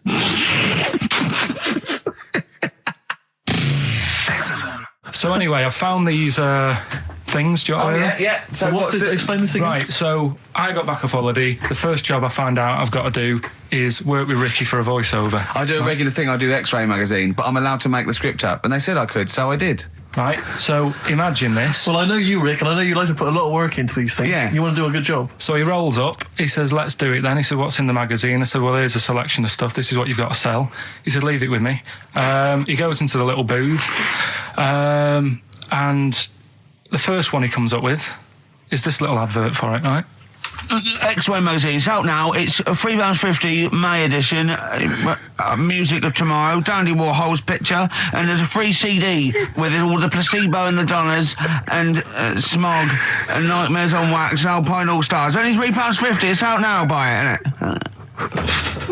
Have you got a sore throat there? Well, that's all right, isn't it? And he was going, you can't. I said, we are doing that. I've done one. That is it. That's it. So I persuaded him. He went, right, okay, we can possibly put that on XFM, right? I'll have to see, right? And so I wouldn't do it again. And he went, but you need one for Capital. He said, Right. Capital will know what I went, right, I'll do one more for Capital. Right. Because all the stations advertise the XFM magazine, right? So this is the one that you thought would be all right for them. Ooh, hello, you loonies in Radioland. Dr. Frog here to tell you about the new edition of X-Ray magazine. It's out now and it's only £3.50. You've not heard of it? It's a great music magazine. And you get a free CD featuring bands like Placebo. They wear makeup, but leave them alone. Gold Chains, Smog, OK Go, The Donners, and all great bands that you'll love to. Froggy here. Hello. Bye. Ribbit, ribbit. Froggy says bye it. Oh, well. So then, he says, that's it. You've had your money's Is worth. Dr. Frog still on there? He's still on classic. I said, that isn't going to go out. They're not going to be happy with that. He said, you've had your money's worth. I'm going. Yeah. So I'm left with that. I then have to get the bosses in. And because I've let him go, in a way, it's my responsibility. Yeah. So I've obviously thought I've got what I need. I had to play them to the MD. What did he say? And justify. Well, I was sort of thinking if I laugh, he might go, well, I don't get it, but he finds it funny. Oh, brilliant. Well done. So I was laughing. He was sort of thinking, you know, Excellent. is that it? Brilliant. When do they go out then? I think one of them's going out at the moment. Excellent. I think the first one's going out. Brilliant. Well, let's play a great track then. Is it Dr. Frog? I'd like to see Dr. Frog feature maybe on our show more often. Okay. It's on XFM 104.9. I'm Ricky Gervais, with me, Steve Merchant and Karl Pilkington, and a few new characters. Oh, Steve. I can't believe As you that. said, I know you love Moyles and his sort of wacky stuff, and Chris Moore, one of the Edmonds, greats, one of the and greats. Edmonds, and just all Oh, no, the. Edmonds. Well, I'm going to go along the same sort of vein. I've got a couple of. Can I do a little? Can I show you? I'm one? excited. Okay. Well, it always starts with a sort of doorbell. So it goes, ding dong. I go, oh, no, hold on, Steve, hold on, Karl. Who's that at the door? Yeah. Hello. Oh, hello. Oh, look, it's Camp David, the right queer gay. Oh, hello. Hello, you look all gay today. Is that because it's nice weather? Oh, no, that's not what it means. Oh, have you got a girlfriend, Camp David, the right queer gay? No, but I've got a boyfriend. Oh, bye. Right. Oh. Ding dong. Oh, it's another one. Hang on. Another comic. Hello. Oh, look. It's Holy Fuck, the little funny Chinese fella. Wait, that's his name, That's Karl. his name, Karl. Karl. Hello, Holy Fuck. Harold. Right? Yeah, that's fine. So, That's fine. Mr. Fuck, you can call me Holy Right. if you want. No, I prefer to call you Fuck. Yeah. Right? You're right. Nothing You're right. wrong with this so far. No. Have you got a girlfriend, Mr. Fuck? Achoo. Oh, you haven't got that SARS, have you? Yeah. No, that's my Right. girlfriend's name. See? Oh, Yeah. that's clever. Oh, just before you go, Mr. Fuck, I've got two things here. I've got a nice Trilby hat that you could wear, Yeah. or I've got a little lampshade. Right. Right. Which one do you want to put on your head and Yes. walk around? I presume the Trilby. No, but it's not. No. Yeah. The lampshade. Lampshade, of course. Bye. See ya. See you later. Yeah. I thought they were genius. Can I be honest? I'll be honest. I thought they were brilliant. I thought they were. You didn't steal them off Chris. No, Moyles, did you? no. They're original. They're original Sometimes characters. Chris Moyles has done stuff as good as that. I know, yeah, I know, but no, these are all mine. So there you go. We'll be hearing more from Camp David, the right queer gay, and the Holy other Fuck, one, the funny and the other little Chinaman. What? All right, Karl. Yeah. Is that your sort of humour? It might not be your sort of humour. You just should have run it past me before you did it. Yeah. What one are you worried about in particular? The not Camp David. Well, No. say his name. No. Say his name. I'm not Which doing one? that. Well, I don't know The which other one you mean. The Chinese fella. Well, I forget who that was. What was his name? I can't remember. Well, if you can't remember, it can't be that good, so we'll leave it. We won't do it again. Right? I'll tell you what I've got, Steve. Oh, what? I'll tell you what I'm thinking. Go on. Right. Do you know, like, TV programmes sort of get rested in the winter? Ding dong. Oh, no. Hang on, who's this? Oh, Go on. hello again. Not now, Mr. Fuck. We're talking. Bye. Is that Holy Fook again? Yeah. Thank God. Look at Carl's face. Right, okay, that's it now. I'm not answering the door anymore. Right, okay, go on. Right. Yeah. Ding dong, ding dong, ding No. dong, ding dong. He's trying to get in. You've got. Don't be impolite, Rick. Come on, Rick. He wants to come in. No, it's too late. It's too late. He's gone away now. Go on. Right. Anyway, what I'm Nice thinking is, Rockbusters coming back for a bit. What? What are you talking about? He likes my idea. He likes my characters. He doesn't like that idea. If I Go on, what, Carl? no, what? I was going to say if I came up with With what? Name it. with that Chinese fella. What was his name for again? a I keep sketch? forgetting. But do you not think that Columbo looks like he smells? Would you imagine he smells a bit? He's a brilliant detective. Well, but he's got that dog and he smokes cigars, so I imagine he I smells. reckon he stinks. I reckon he doesn't clean his clothes enough. Oh, I think he has. I think he gets up and washes, but I think he puts I on just a think he's crumpled too old absent-minded. I think he's too busy thinking on solving crimes and stuff. What do you think? Do you think his wife makes him clean his pants now and again? I think they're quite a bohemian couple. I'm not sure she's really interested in that. I think she's got her own mind. Maybe she's a painter or something. No, maybe she's losing it a bit, and he's a bit embarrassed by it. Yeah, that could be true. And she's probably incontinent, so while she's ironing his trousers, she just all over them, and he goes, Yeah. "Oh God, she's shatting my pants again. I gotta wear them out." Yeah. Yeah, so that's what. Oh, ding dong! Hang Who's on, that? who's this? Oh, hello! Oh, look, it's David Gray, the bent piano player. Oh, all right.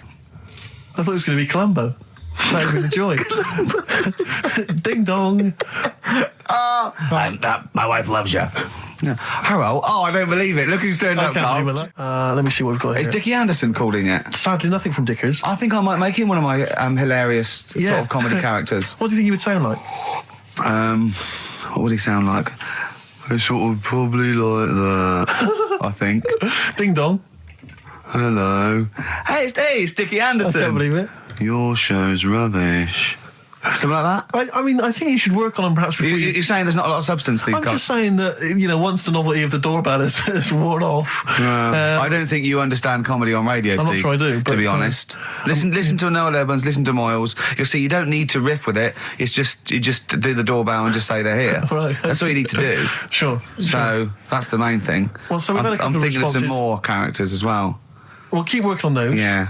Marcus has emailed. He says no to Rockbusters. He hasn't heard it, but it sounds rubbish. Believe me, you couldn't be more right. Well, does The Office sound good as a title? All right. This is someone else. Don't bring back Rockbusters. Please, can we have more Holy Fook? You're not pronouncing it right, Steve. I know. I was just a bit edgy there. Holy fuck, the little Chinese fella. Holy fuck, the little funny Chinese fella. Ding dong. Oh, who's that? Oh, it's a posh bloke who doesn't care about poor people. Hello, posh bloke, what are you doing? I'm in my Rolls Royce and I don't like the homeless. Oh, posh bloke, don't be a... You want to do the... Satire. That is satire. Yeah. There's nothing like It's it. political as well. I'm getting in Oh, well, there's so political many. Don't things. even begin to show off. I mean, was the showing the subtext. some foreigners are funny. I got in the fact that, like, if you notice that Chinese people wear different hats to us. Yes. So that's political in a sense. Yeah. So, if I'd have done a character called Tourette's Boy, friend of the little Chinaman, and it went, ding dong, oh, look, it's Tourette's Boy, friend of holy fuck, holy fuck, you'd have been annoyed. Do you know what I mean? Oh, who's your mate, Tourette's Boy? Holy fuck. You'd have been annoyed, wouldn't you? Is that a character from Lenny Henry's show? I was watching it last night. I can't remember. I can't remember whether it's Chris Moores or Lenny Henry. Yeah, one of them. So a little surprise for you there. That's Coldplay here. They're live through there. Thanks. Can you hear me? Yeah, brilliant. Do you wanna say a few words? Do you wanna Yeah, no, I'll have a quick word with Chris, lead singer Chris. Chris, good to have you here. Hello. And how's it going with Gwyneth Paltrow? Brilliant, yes. She's a lovely lady. Yeah, no, I thought so, yeah. I saw her in Shakespeare in Love. She's good in that, isn't Yes, she? if you would pass that on to her, just say I well, enjoyed that. It's going alright. You going to get married or? Yeah, what's so I marry either her or that Julia Roberts woman. Yeah, either one is good. I know you're on holiday at the moment in Hawaii. I read in the paper today. No. You're actually here. I'm actually here. Okay. Got to go now, got to go. Alright, just a couple of quick See you later, Chris. Yes, see you, Ricky. So that's the sort of guests. That's the caliber of guests. We're just trying to up Just things. like Jonathan Ross. We've got guests like Jonathan Ross. That's Coldplay, just popped in. Just pop in. So if you're the Sony people listening, you might Brilliant. want to And we've still got Carl to take off my sock for 20 quid, okay? We're trying to... be interactive. Yeah. I've seen how other DJs do it. They have phones, they go, and how are you celebrating tonight? Oh, we're just going out, Foxy. Have a good time. Here we go. This is, you know what I mean? Yeah. We've got to be, I've guessed, we had Chris Martin in from Coldplay, which is going to be a lot... Well, Chris is still here. Hello. Chris, how did you come up with the ideas for your songs? Just make them up in my head with the guitar. And how old are you now? 28. Thanks very much. No, more from Chris Martin later, I imagine. Cheers. Well, we also had an email. Cheers. Thanks, Chris. Oh, It's dear. like the two of you are just you are like children. You're infants. Your mentality is ludicrous, and you're embarrassing us in front of our special guests. Oh, yeah. I can't believe it. Now, of course, last week we've had tattoo here. We've had a number of letters, Rick. I'm just reading them now. Saying, Okay. last week, loved your interview with Chris Martin from Coldplay. Yeah. Genius. Another one here. Great insight into the man who wrote Yellow and Clocks. Yeah. Fascinating. Yeah. Steve Merchant's interview with Chris Martin was amazing. He showed his own TV show. Yeah. Just some of the letters we've received, Rick. Yeah. So this week, we're very lucky to have with us Russian pop act Tattoo. Round of applause for them. Hello. Lovely to have them here. Tattoo. Now then, of course, there's been much controversy that your kind of lesbian shtick is just something to try and whip up some press attention. Yeah. Is that We are proper lesbians. We love fanny more than cock. Okay, brilliant. And Tattoo, lovely to have you here. Thanks for coming. Yeah. Now then, you've got some live gigs, I understand, planned. Yeah. Duh. Okay. I can't help but notice that you sound, dare I say it, Tattoo, you don't sound so much Russian as German. We cannot do the accent properly. Okay. And Tattoo, it's a joy to have you. Thanks for coming down. Yeah. And finally, your lesbians would, for instance, either myself or Carl be able to convert you from your lesbian ways? We like the muff so much that the knob is no good for us. All right. Well, thanks very much, Tattoo. Yeah, thanks, Tattoo. Thanks very much. Cheers. Yeah. Extraordinary. So- Next week, share. Brilliant. So if you've got any guests, special guests you love us to interview, then let us know. Ricky.gervais@xfm.co.uk. And we'll try and get there. Oh, dear. Play a metal card. Rockbusters answers next. I was going to say, well, do you want to do that? No, let's do it next. After the Just record. was going to say something. What were you going to say? About gays and that. What? In a bit. What were you going to say? Oh, we'll look forward to that. I mean, can you imagine what we just played? Or in fact, can you imagine the last 50 minutes on Radio 1, on The Breakfast Show? Well, we can pre-record it though, so I wouldn't have to get up early. Sure. That's not your point, is it? That's not really No, your point is the quality of what we're doing, not well how early it is. Sure. Get it. What would you provide, though, Ricky, do you think, if you went to Radio 1? What sort of... Because, I mean, obviously... Wank. Oops. I can do all that. Because, I mean, obviously, our time at XFM is going to basically... We're running on empty, aren't I'd be the furry shreddy. we? Right. Yeah, so I'd get that. Would you have some wacky catchphrases? I think I would. You'd bring back Holy Fook, presumably. Holy fuck, yeah. Oh, ding dong. Oh, hello. It's my little Chinese neighbour. Hello. What's your name? My name is Holy Fuck. Hello. Look at Carl. He's just going, oh, I don't know why you didn't even do the Chinese accent that time. Well, that'd be racist. Okay, sure. I mean, yeah, Sure. it's just his name's Holy Fuck, and there's nothing Nothing wrong or with that. funny about that. So yeah, you'd have that. You'd have crazy comedy characters. You'd probably have some wacky quizzes. Yeah. Oh, look, it's Dirty Old Queer. Oh, no. No, I'm not. He's a new character to me. I'm quite excited. He sounds very modern and contemporary. Yeah. A new spin. Yeah. On an old idea. Yeah. Just tell us a little bit more. Oh, wow, he's an actor, isn't he? And, Right. and he likes to, take it up All right, well, that's just if anyone from Radio 1 is listening, and they've listened to Dominic Mohan in the paper, they thought, yes, you're right, we need some new blood at Radio 1. Ricky Gervais has got a myriad of comedy characters. Yeah. Whack, whack, oops. I can do sound effects. You can do sound effects. So you can probably do funny voices like Chris Moyles, can you? Yeah. Wow. Not as good, but I can... What about comedy songs like Moyles? Again, not as good, but I mean... Do you remember when Moyles rather hilariously changed the words of This Is My Moment by Martin McCutcheon to This Is My Motor? We listened to it, though, didn't we? Unbelievable. I remember when he was doing a competition, this was pathetic, wasn't it? We were listening to Radio 1 once on our site, and I don't know why, we just wanted to... I think it was research, wasn't it, for The Office? Yeah. And he was doing this... he had to phone in with... We were listening to idiots. And no, I'm not saying that. And he was doing this competition. You had to call in with some songs that are golf related. And people were phoning up going, drive the cars. He was going, drive the cars, good. And I was on that phone. I must have wasted about 40 quid. And I wanted to get through and go, hello, Chris, it's not Milesy, yeah. Derek here, I got one. Oh, go on then, Derek, what is it? Something like Spandau Ballet with golfy golf cart and that. And I just wanted to and I waited. And I thought the joke's on us. Yeah. I waited on phone bill just to say something stupid. Yeah. Oh, dear. Oh. His show's better than this. Yeah, anyway, if you've got any hilarious golf-related song titles that you'd like to email in. What's the number? Oh, I'd like them emailing.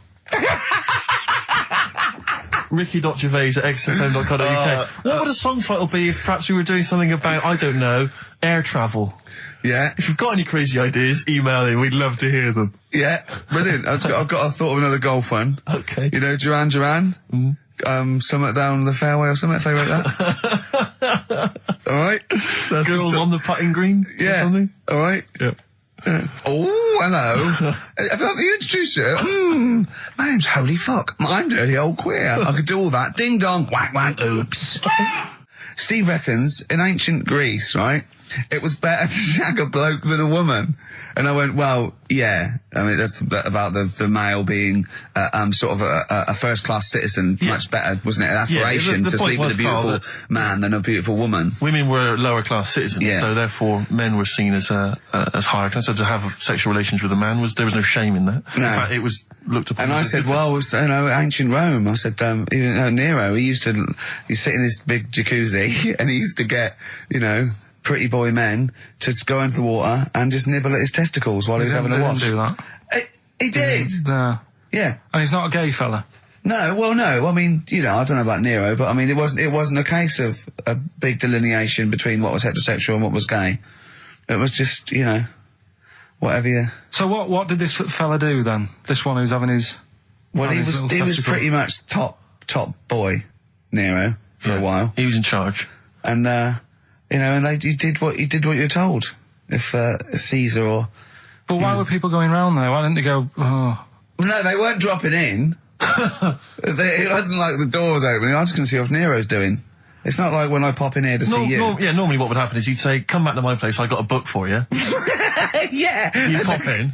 But he'd come out in his pants. Elton John would be on. You'd have probably been like a delivery boy or a stable boy or something, you know, and you'd have popped round there and you'd have gone, there, right, Nero, there's the tablets of stone you wanted. And they go, Pilkington, why are you out here?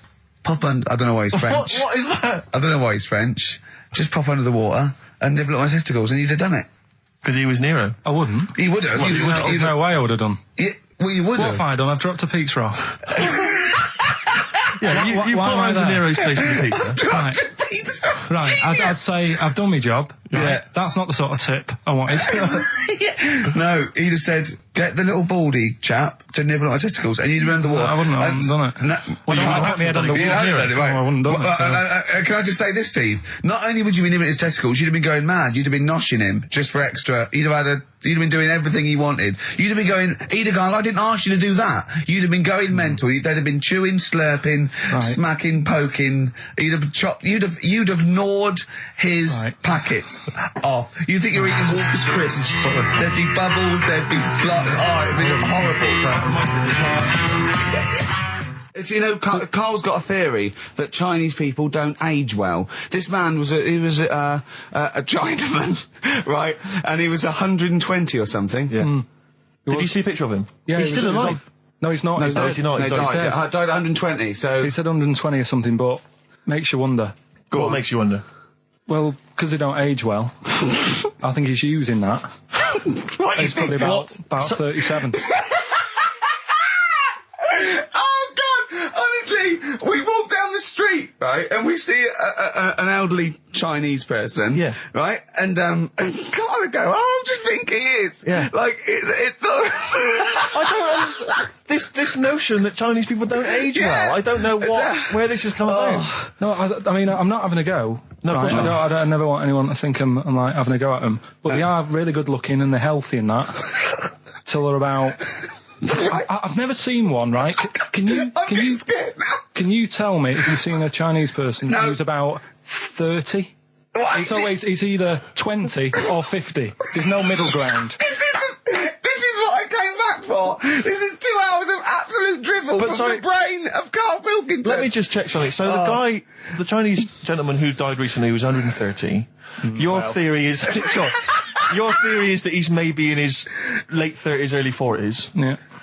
This is an elaborate conspiracy on his part, because obviously whenever they talk about the oldest people in the world, it is always a Chinese person. Yeah, invariably. they do. Yeah, I mean, they seem to win that Again. every year. Go on. So your theory is that in those small backwater villages in China... Ross McWhirter comes to a little village. they go, the and Guinness then guy's on the he way. goes, well, until recently, the oldest person in the world, how old are you? And they're so embarrassed, because they think they look about 120, they go, 120, they go, really? They go, yeah, can I have his birth certificate? No. In fact, I think this Chinese bloke it wasn't verified with the conspiracy because he didn't have his papers. Didn't have his papers, no. So... Is this the same one or a different fella I think it trying might it be on? the same guy, I'm not sure. Trying it on. So there's a huge conspiracy amongst these Chinese villages that every when time... you get to about 50, say you're 70, because no one will believe us. Well, if you can confirm or deny that, then please email in ricky.gervais@xfm.uk. This is the Racist Show on XFM 104.9. Call in if you're anything less than a little mank. The Jamaican fella would love to live there, Go on. but it's a little bit pricey, Go on. right? That What was the initial? DS. Deer Streets. Right? What? It's a deer street to live on. Deer Streets. Oh yeah, I haven't heard of them. Are they a band? That's Dire Straits. No, it's not Dire Straits. It's not Dire Straits. I'll say- Deer Streets. The Jamaican fella. Go would on, love to live go on, there. make it sound like that. Like Deer Streets. Deer Streets. Do it again. No, it's still not. Keep going. I haven't got it yet. Go on. Deer Streets. Deer Streets. They got that one as well, so... All right, well, let's hear the one they Can didn't I get. do an impression of a Jamaican fella saying Dire Straits? Right. Dire Straits. The first It's not one the same. did a little pirate radio show from the... got kicked out because they found out, and apparently I put the station at risk because all the stuff could have been taken off us. But from Little Acorn, 16 years later, he's on a show with less listeners. Yes. Brilliant. Can you imagine if you've gone into hospital, you're already pretty depressed, there's the fear of these super bugs in the hospital. Yeah. Maybe you've got some quite serious illness, you know, Yeah. you don't know if you're going to make it. His voice is what you hear to cheer you up. All right, weird, isn't it? I saw a programme about a parasite the other night. Yeah. Apparently, they get in through your eye and eat their way up through your genitals. Anyway, You here's think you've got it Radiohead. bad? Yeah, exactly. Play a record, Carl. Bit of Stone Roses, yeah? Oh, Fool's Gold. Classic. All he saw was the name of the band that this email was promoting. So all he saw, all Carl saw, and you can imagine how excited he was all he saw was Half Man, Half Biscuit. That's all he saw. I've never seen anyone so excited. Oh, God. It was actually just plugging the popular joke novelty band Half Haven't you Man, Half heard of Biscuit. them, then? But imagine how excited he was. That is fantastic. Man, half biscuit. Brilliant. Mr. Garibaldi. Oh, half man, half biscuit. That is genius. Oh, amazing. I just saw it, and when you closed it again... Yeah, but the thing is, if he hadn't have told you that, and he'd have erased it, next week you'd be saying about what they've done, the scientists, they've cloned a man with a biscuit. He's got currants for eyes. Never go swimming. What? Never Okay. go swimming. Bong. Dwarf to live in a glass box. Dwarf to live in a glass box. Yeah, it's meant to be art or something. It's not though, is it? What? Meant to be art. Why is whose idea is this? Is art, or is someone hired a dwarf to live in their box? It's just a box, and he can even leave when he wants, apparently. He can, go, I'm hungry, I'm going for a walk, and he puts a little note. If it's Damien Hirst, he might end up in 4 bits. So just be careful. But to me, that's like that thing when I said to you about the woman in the jar. What woman in the jar? The woman in a jar. They go, come and see the woman in a jar. And then it turns out it's a big jar. So it's like, jar. Put me in there as well then. Exactly. It's not special. Yeah. And that's the same with him. It's a big box, he's a small fella. What's good about that? What do you want to do, though? To compress matter? But hang on, it's not a world record-breaking attempt. It's supposed to be art. No, what's art about that? Well, I'd like to What's try and art justify about it. that? Oh, can we do a show for BBC Three? Karl Pilkington going around, what's art about that? Yeah. That is brilliant. What's art about that? I'd love that. Would you? I'd love that. Me and Steve are going to do a thing called Is Art Rubbish, where we go around and we chat about it. Yeah. But we can hand that over to you if you want to do that. If anyone from BBC Three is listening, Karl Pilkington, what's art about that? All right? Weird, isn't it? And what would you go around like Sensation and things like that, and Saatchi and going... Darley and that. You put a sheep in formaldehyde, what's art about that? Our butcher does it. All right. Weird, isn't it? Don't believe a word. Thin Lizzy on XFM 104.9. I'm Ricky Gervais, with me Stephen Merchant, and over there, Campbells. Is that your impression of me? Yeah. Yeah. The rock one's better. The rock one's better. Yeah, you shouldn't try and be a DJ. Yeah. Growing up with Diano Tuesday night. Carl reckons the gays go out late.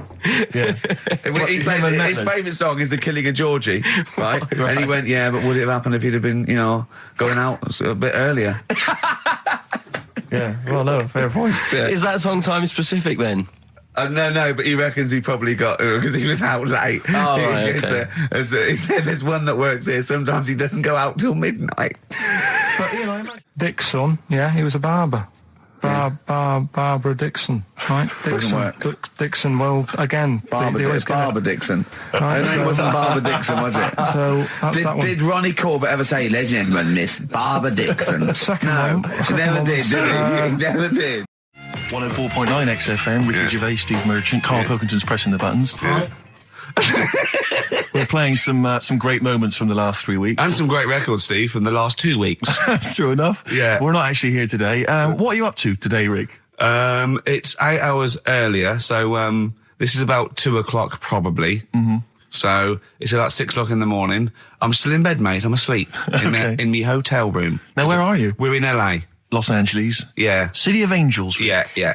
City of Angels. Yeah, and so that's what we're doing. We're doing stuff like that. That's why we're not here. We're not here next week either. So next week is the best of this week. All right, so here's the first bit. Can I tell you one of the best presents I ever had? Cool. Without doubt, all I ever wanted was a go-kart. This is true. I was like sort of 5, 6, 7. And I eventually, for Christmas,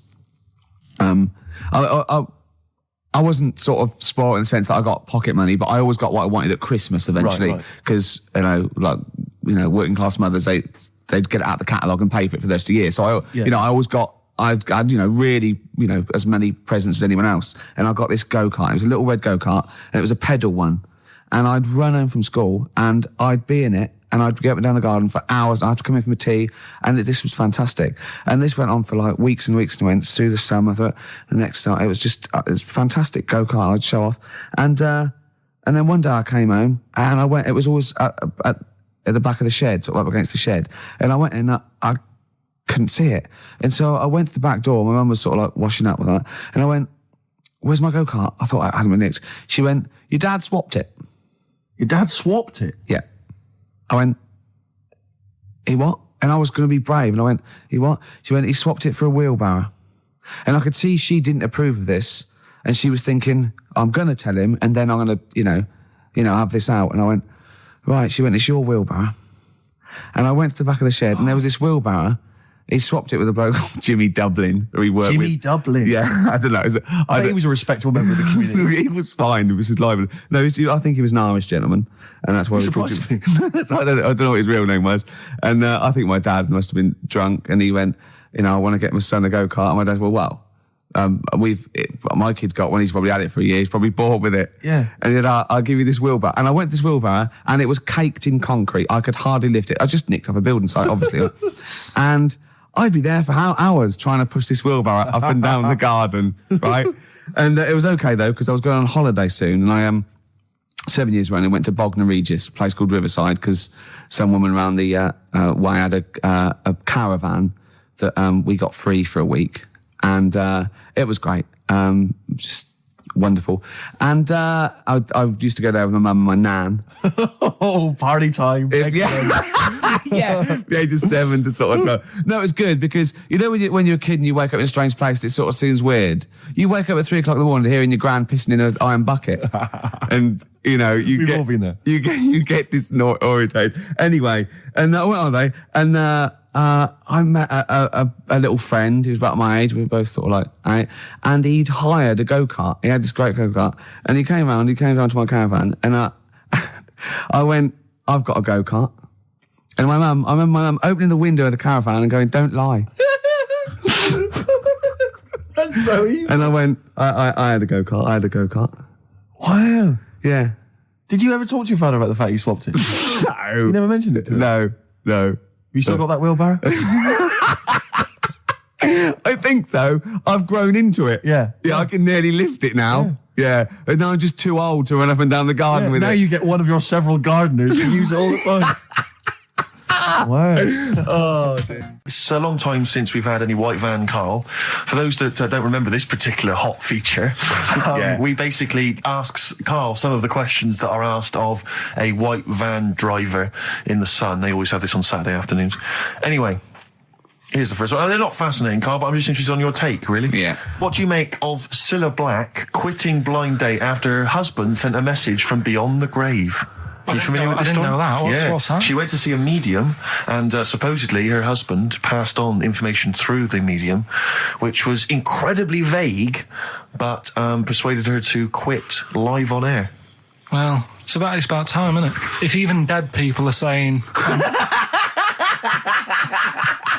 enough's enough. But I'll tell you what, though, talking about ghosts and that, do you know how I'm into them? Yeah. Right? How weird do you think this is, right? Well, it's not true. Before you say it, play a record. No, go on. Go on. Right, it's this woman. I don't even know if it's ghost, really. It's just a bit weird. Sure. Yeah, sure. There's this woman, and she's not a woman, she's a kid. Sure. Okay. Sure. She's walking down like a street in her area. It's a nice day and everything. Everything's normal. She's walking down, and a woman comes up, cycling past, right? The woman on the bike looks at the kid, absolutely terrified, right? Got a really scary face on her. Yeah. The kid's thinking, why is she doing that, right? So anyway, she thinks nothing of it, goes, I think she was playing in the park or whatever, goes and has a nice day. About 15 years later... Oh, right, yeah. She's, I don't know, I think she was going to work, right, on a bike. She was riding her own bike. Riding her own bike, cycling down the road. Oh, yeah. Looks at the kid. That's the thing that happened, like, 15, 20 years ago. Right. It's her on the bike looking at her as a kid. Right. Not another child. No. So it's her. She's seen herself. What, Karl? I mean, I don't know where to start. Firstly, where's this information come from? But I mean, why do you ever... I mean, I don't know what part of that you think can be true. I'm honest, I'm speechless. I don't know what to say. What are you talking about? Bit weird, though, isn't it? But it's not true. It didn't happen. Nothing happened like that. She said it did. Well, then she's wrong. She said she saw herself. She saw herself as a kid, didn't she? Did she carry on riding and as an adult when she was a kid. Did she stop and talk to herself? Or did she ride on by and think, that's a bit weird, there's me as an 8-year-old. I won't stop, I'll be late for work. Yeah, if I'm late again, the boss said he'd be in trouble. Yeah. Well, And where is this information? Did it happen to someone you know? No. You overheard it on the bus? No, it was in the 14 Times. Ah, right. Well, okay. That's the answer. Good. We've got to the bottom of that. Right, good. What's the best job you've ever had still, Karl? Talk about occupations. It is still paper round. Is it still the paper round? Yeah. That's ridiculous. No, it was good, though. If you look at it, like, what I liked about it, you're your own boss. No, you're not. You're not your own boss. No, the guy who runs news the news agents is your boss. All right. But then once you get out and you've got your papers and that, you sort of, you're on your own. Do what you want as long as you about deliver stuff. the papers exactly to the places he said you are in the time he said. Yeah. It's freedom, isn't it? Any jobs you wouldn't do? Well, I've just thought of one that you wouldn't do go on. with your sort of mild homophobia. I'm not. Proctologist. What's that? Basically sticking your finger at other people's arses. Right, well, no, I wouldn't do that, no. Why have you got to do that? What do you mean, why have you got to do Why that? does anyone need that doing? Because they got to look if they've got an arseache or something. Which trainee doctor makes that their speciality? Do you know what I mean? That must be, right, we got a place for proctologists, and it's you, Meadows. You came last. Oh, seriously, what? I'm not the arse doctor, am I? Yeah, you came last. Oh, I'm a bum GP. I can't believe it. Yeah, you got to, I can't believe this. Yeah. Now listen, I'll give this one. This is an easy one. Now just think, right? Think just what it means. They're not that hidden. They're not that cryptic. Just think what this means, okay? Okay. When the Hares addressed a public meeting and claimed that all should have fair shares, the Lions answered, "A good speech, hairy feet, but it lacks claws and teeth such as we have." How would you use that? No. What do you think that means? This is translated from the, I don't know, Greek or something. I don't know. It was Aesop. Where's he from? Greek. Yeah. So shall I do it in my own language? Okay. So what would happen if there's hares and they have a meeting in the jungle with like loads of lions and go, "Hey, hold on, wait a minute. I think we should all be equal and share everything, all right?" And the lions go, "Well, yeah, it's easy for you to say. We've got claws and teeth." Yeah. What does that mean? It's saying, like, of course the hares want that, because it's better for them. The lions get nothing out of it, because they're already king of the jungle. That's right. So it's negotiating from weakness. Anyone can negotiate from strength, but negotiating from weakness is it'd be lovely. It's a lovely utopian look at the animal But kingdom. the way you said it is better than the way they worded it. Well, that's because Ricky's very much the modern Aesop. I mean, many people have thought that. You know, that's why he's getting a lot of awards with the TV show. For him, that's a fake. So look, I'll take that home and read ones you like and tell me about the ones you like, ones that click. I don't care if you only come in with like one or two. Go, I'll tell you what, Rick, that's there's one thing that I've learned from that. You know, because sometimes you can know all these phrases and until something happens, you don't think, you know, everyone's heard, you know, I don't know, to err is human, to forgive divine. And then something, you know, might happen. Do you go, oh, that's what that means. That's amazing. So, you know. Do you know any, Steve, offhand? Wait, what's that? A fable. Well, I would imagine that the most famous one I've always remembered is the lion with the thing in its hoof. Do you remember that? Paw. The lion, yeah, with the spike in its paw, and a smaller animal gets out for it, but it still attacks it anyway. Well, that's life, isn't it? Well, I read one the other day, actually, which was very interesting. It was one that the famous film director Orson Welles said. Oh, yeah. Which he said, apparently there was a bear going across a lake, wading through the lake, and a scorpion said, well, let me go on your back, will you? Come on, just let me go on your back, we'll go across, it'd be brilliant. He goes, well, no, you'll just sting me. You go, don't be stupid, if I sting you, you'll die, and we'll both drown. And he goes, oh, fair enough. Who was doing the stinging? The scorpion. Right, okay. And the bear's wading through the water. Yeah. So the scorpion jumps on the back, and they wade through the water, and halfway across, the scorpion stings the bear. And the bear goes, well, we're both going to die now. He goes, yeah, it's my nature. I thought he was going to say, I can swim. Oh, you're the best. What's the one about... Does that mean anything to you? It's my nature, i.e., you know, that's in my nature. That's the way it is. That's what I do. Yeah, I'm a scorpion. Yeah. One of my favourite ones. These don't mean anything to you, do they? I mean, one thing is you're not impressed by them. They're all right. What about Why this? not What about just this say one? Don't trust bears. Here's one of my favourite. What? He said, well, why not just say, don't trust bears? The bear's the one that was too trustworthy. Don't trust scorpions. Yeah. Right. Here's one of my favourite ones of all time, okay? A lion is dying. It's an old lion. He's in the front of his cave, and all the animals come around, like the foxes and the hyenas and the rabbits, and they're all taking the piss out of him, and they're laughing at him, and they're laughing and going, you can't fight us now. And just before he dies, he goes, fine, but I was a lion once. What does that mean? Don't know.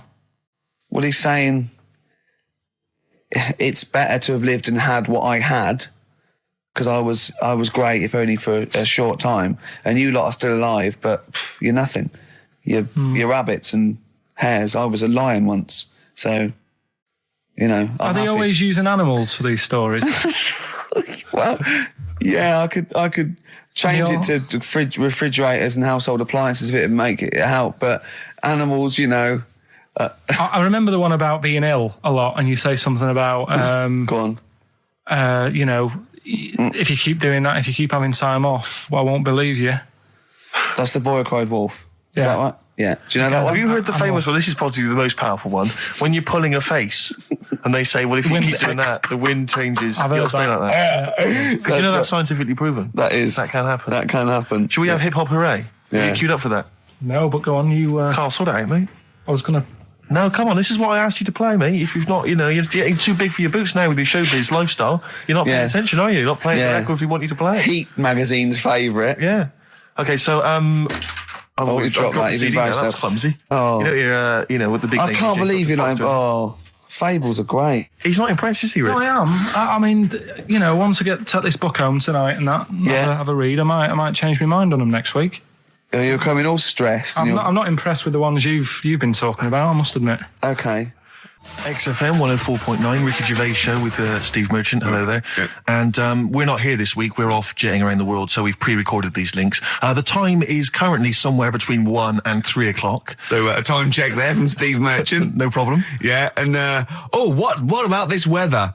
Isn't it warm? Stroke, edit that, Carl. Cold.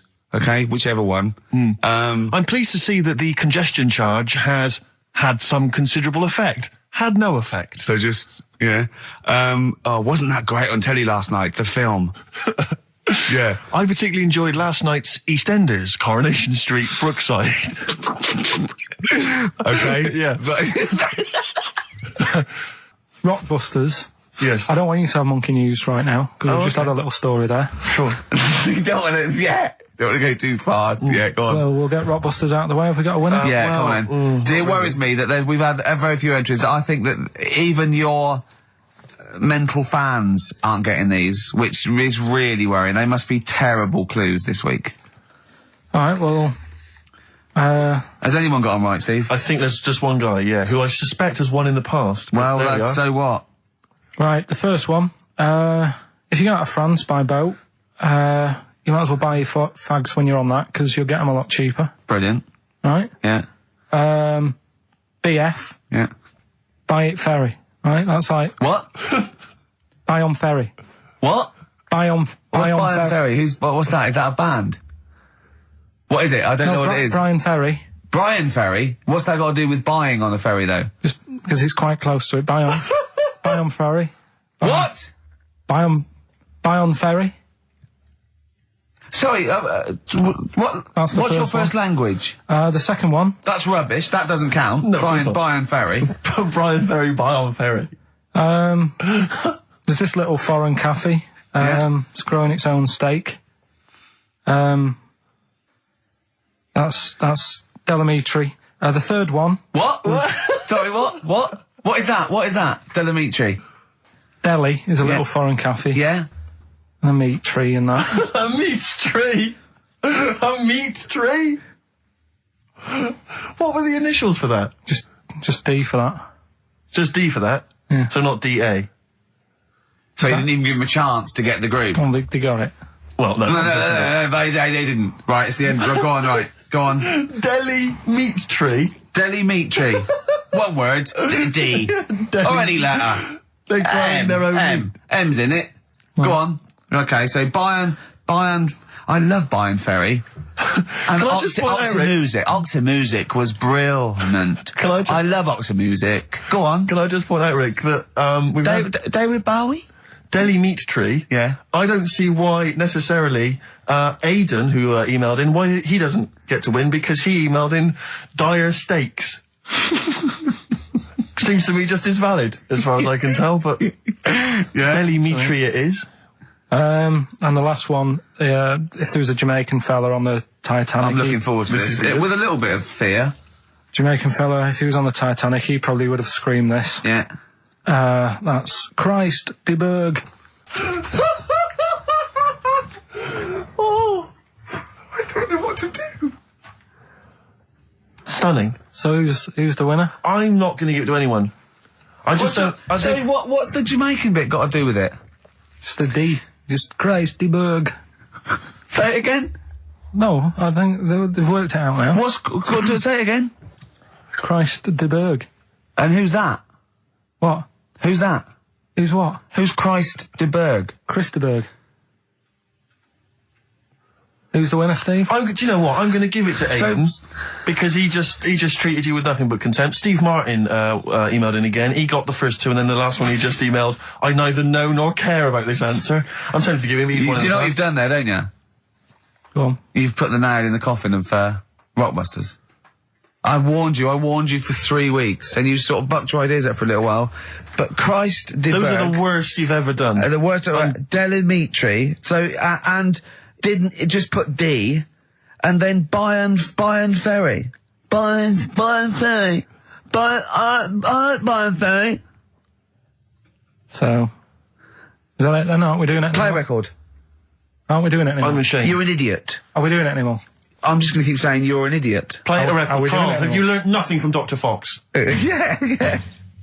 That's not a Sony out the window. Aren't we doing it anymore? What, you need to start working on it now because they're so good. You need to start working now for next Saturday. Aren't we doing it anymore? Just, I don't know. Aren't we doing it? I'm Ricky Gervais, with me Steve Merchant, Karl Pilkington, pressing the little buttons there. XFM 104.9. What's that? What's that little Well, I think I do more than press the buttons. right, you see, this is it, right? Karl has had a little strop on since last night, okay? And it's He's had a little strop on. yeah. You said strop on. I just wanted to clarify. And I don't know why. He says that I'm an annoying person. He says that I wound him up, right? Which I don't know. He says that you're winding up because you're sort of like negative about everything. Negative? Yeah. And but what I think it is because we pointed out that his lateness is unacceptable. Yeah. He said meet you at 6. He turned up at 20 past. He said, well, someone stopped me in the corridor. I don't care. I've got stuff to do. We had stuff to do. I think we're a bit busier than you, Karl. You've got one job. We've got loads of jobs. I keep telling you that. You've got one job in a little room, a 9 to 5 there, that you don't even get done in 9 to 5. That's why you're late and mucking around all the time. There's loads of work to do. Yeah, one Right. job. No, Cool. it's not. It's one job with a lot of other jobs in it. It's like those little Russian dolls you get. Right? Well, it's not, Don't is have a it? go. Yeah, it is. Yeah. Everyone thinks, oh, he only sits in his studio messing about, making songs a phrase. That's what I do in my free time. Which we've got coming up later. Super slick. I still think 20 minutes late is an outrage. Though, Yeah, Carl. 20 minutes late is... Yeah, but I didn't say bang on 6. I You said said around 6. No, you didn't. You said 6, which means 6. Well, it doesn't. Wait, sorry, it doesn't. If it was a newsreader, I'd say, yeah, you've got to be on time. Do you know what I mean? If it was a 6 o'clock news, I wouldn't want to be late. But it's the fact that I said to you, I'm busy, I've got stuff to do. No, you didn't say that. You said 6 o'clock to sort out tomorrow's show. I didn't. I know what I said. So Yeah, well, You don't, because I remember you sent me a text. You didn't even. It wasn't even a phone call. You didn't even have the politeness to call. Stephen has stitched him up by being a little bit more Busy. precise than him. It was a text, and it said, "See you around 6 tomorrow?" Question mark. Around. You just said it. Well, Around yeah, but 6. that doesn't count. That doesn't mean anything. Well, yeah, no, he does. What? So all right, You told me he said 6. Well, he did. I'm paraphrasing. 6 o'clock, Rick. To me, even if it was around 6 o'clock, that would be 5 to 6 or 5 past 6. It would not be 20 minutes after the event, because that is late. Yeah. Well, you've got nothing. You see, you haven't even got an excuse. Yeah, but then I turned up, right, and I said, right, well, let's not argue about this. Let's come up with some good new features, because we've been in Cheap as Chimps. That's gone today. Good news. He never liked Cheap as Chimps, Carl, did he? Right, he never liked it. Do you know what? Do you know who's took it further? Donald McIntyre. What? He's doing a programme, Cheap as Chimps. No, he's not. doing The it. channel. Well, we'll see. Again, I'll prove you right. Again, He's Prove you wrong. not. He's not doing a program Cheap as Chimps, is Yes. he? He's not. What do you mean? He's doing. I saw a trail on Channel 5, and it was saying, you know, Is he's it done 5 this. or is it about 20 past 5? He's doing this, he's done that, you know, now see him on Channel 5 because he's moved to Channel 5. Right. He's saying first big problem, chimps, you know, they deer and that. And, No, they're not, dear. He's getting confused. no, 50 odd grand for a chimp, and it's saying, you know, he'll look into how much you can get gorilla for. What are in the name of God are you talking about? We'll talk about that later. But I don't know I'm just saying that's another idea. And that then, Steve so go on, you got off, this is why you never get stuff done and you're late. You got off the point, you were talking about arriving late. Yeah, I know, but I'm just saying to you now, I turned up late, so I said, right, well, let's not argue. Yeah. I said, let's do some stuff. Yeah. You weren't having any of it. I think at one point you were trying to be sick on my leg. I do remember that. Yeah? Why? Just for fun? Yeah. All right. That's when I started getting annoyed. He was very annoyed last night. No, yeah, okay. Yeah, I can see where that could be annoying, but you just got to think, hey, look, so what? It's, Well, I think you rub each other up the wrong way. Yeah. No, that's the problem. well, no more cheap as chimps today. Right. And nothing to replace it because we didn't have a chat. Songs of phrase, we're doing that. You can win some stuff. Yeah, we've got the film that we haven't done for the last 2 weeks. The final film, we won't be doing Let that. him down. It's 2 weeks. So you're 2 weeks late on that. Can I just ask, guys, is there going to be some great music? Yeah, well, what I've got about something from the Only Ones? Yeah, The classic, Another Planet. Brilliant. Do you believe in God, Carl? Don't know, I don't really worry about it. It was ages ago, wasn't it? So, if it's about, whatever. Not that bothered. Adam and Eve is pretty interesting though, isn't it? It's not. Well, how is it interesting? He made man out of dust. Then just because he could, he's having a laugh. Then he made her out of one of his ribs. Again, he'd like to vary it a little bit. Then they had 2 sons, which gave rise to the entire human race. What was going on there then? What would have happened if they didn't get on? That's interesting. Sometimes with pandas, they don't fancy the other one, do they? They go, well, that's my choice. One. You've brought me one panda from Lisbon Zoo, and I've got to shag that. What if I don't fancy it? What if they bring in a right slapper? Do you think What if it's the equivalent of like Love Island, Well, I whatever it's imagine it called? was like Celebrity Love Island. Yeah, and they're going, I am not shagging that slapper.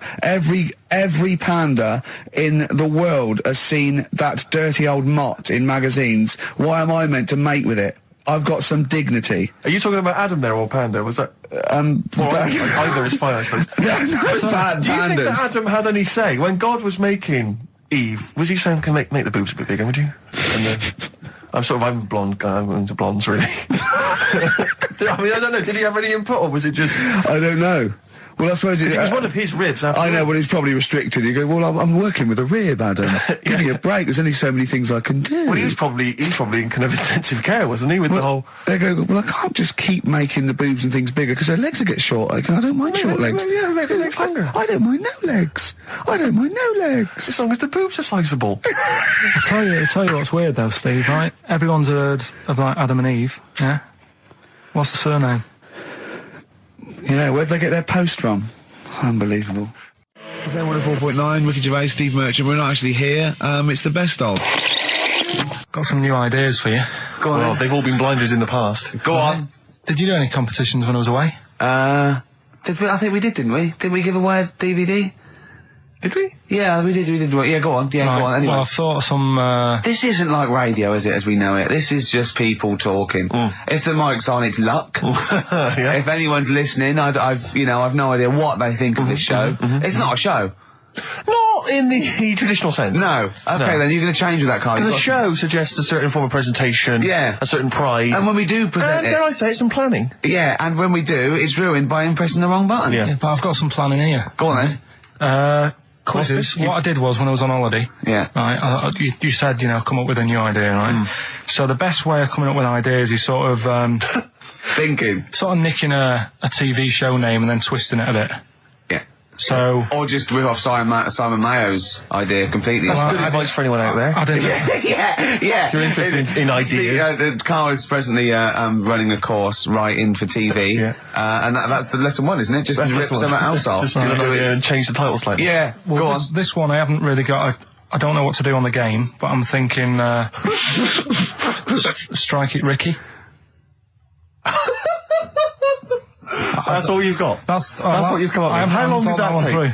What is that? I just thought it sounded a bit like Lucky. Forget that one then. Yeah, forget that one. Okay, yeah, well, no, good. No, we all have hits of this. Even Spielberg's, not all his films, can hit the. Go on. Right. No, okay, no, it's a good. Go on. Yeah. Remember Big Brother? Yeah. Do I remember him? Well, no, go on. Big Mother, right? You call in. If your mum's ever, you win a CD. What do you mean? How can you prove that? Alright, forget that. Right, ER, here's one. Right, ER. Good one. No. Yeah, no. The Price is Right, remember that? Yeah. Right. The Price is Ricky? No. The Rice is Right. And what I do, I read from an Indian menu and a Chinese menu. You tell me whether you have pilau or egg fried.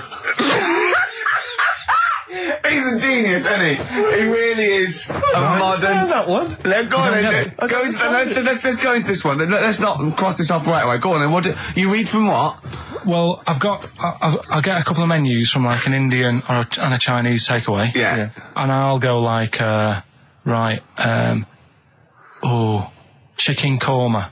Well, could I just suggest that as it's an Indian, it'll be pilau, and anything you read out that is... Yeah, but you don't know which one I'm reading from. What, the chicken korma's Indian, isn't it? Yeah, so you go pilau. But then Well, then you might as well say Indian or Chinese. No, because then the name wouldn't work. The Rice is Right. Okay, yeah, I forgot you're working for the title backwards, aren't you? Okay, yeah. I'm so confused. I don't know where I am or what day it is. A programme that they'd been in on Channel 4, right? Can you cross that out? We're not doing The Rice is Right I either. don't understand The Rice is Right. No, go on. I'll tell you that later. We'll have a game in the office, right? A game that they've been in on Channel 4, but has got really big viewing figures. Well, obviously not. Right. Or they wouldn't be binning it. Go on. Do you know 15 to 1? Yeah. They're getting rid of that, right? Are they? I'm thinking 15 Taiwan. Get some items that are made in Taiwan, right? Get 15 items, and I say what they are, and then you go, oh, I bet it's the vase. Or something. That's the one that's made in Taiwan. Yeah. Can you just explain that again very quickly? No, don't go. Alright, Cross it out. forget that. Cross it out. 15 Taiwan. You know, Darren Brown, the sort of magician mind reader fella. Right, yeah, he comes in, he sits down, I'm a bit sort of, bit spooked by him straight away. Oh, you're spooked by him straight away, Yeah, really? there's a weird thing about him. Right? So anyway, he sat there, and I'm watching him. It's because he was naked? Checking, seeing what he's, looking at and stuff. Yeah. So anyway, he gets his paper out, and I think, right, he's going to do a bit of trickery and that. And he says to me, right, write down a number and a name, right? It was between a two-digit number, and a name of anyone you know. Yeah, right. Now the thing is, I thought of the name because I was telling Steve earlier about the kid at school who I fell out with, right? Yeah. Over that girl who was called Aris, right? So that name was like in my mind, ready to go, because I didn't want to use anybody's name who I knew, sort of now, because maybe you've mentioned it in the past. Do you know what I mean? I couldn't say Suzanne. I knew Colin Makin anyway. Yeah. Well, do you know what I mean? I picked a name. Yeah. Well, I thought you might have been thinking about Auntie Nora. So I picked this name, right, that you three didn't really know about, right? Number just came to mind, right? So he 42, says, right, we were never thinking of that. 42, right? Yeah. He said, right, just keep saying it over and over in your head. And I'm there, and he's saying all these sort of different numbers at me, and I'm trying to throw him off a little bit. Every time he said a number that was nothing like 42, I was sort of smiling, looking a bit nervous. Yeah. Don't know if you caught that. Right. I just all I could see was you looking sort of blank. When he said let your mind go blank, you'd realise he picked on the wrong person then. Right. So you had to squeeze his head to get it going again. I said, Darren, if in doubt, he'll be thinking of monkeys. And Darren looked at Karl and he said, were you thinking of monkeys? He said, I tried not to and I thought of them more. Right, that's true as well. Yeah. Right. So I'm there thinking of these numbers and that, and then he said, right, let's just talk about other stuff for a bit, right? So I was like, well, I'm not going to say anything, right, because I don't want you to catch me out. But then when we were talking, I was trying to like knock him off track. Clever. Do you know what I mean? I wasn't. Do you know what I mean? I played a bit of hardball with him. Yeah. I was like saying, because we were talking about aliens and that as well, weren't we? And I was saying, well, they might come and land again in 2060. Oh, clever. You know what I mean? Dropping in different numbers and that. And so doing all that, playing him at his own game. And I think I had him for a bit. On the ropes, right? So anyway, comes down to the time when he's telling me the name and the number. Yeah. And, well, he explained what he actually did. I mean, that was... He said, just think of a number at the end of it. And he said, oh, is it an I? And you went, it wasn't an I.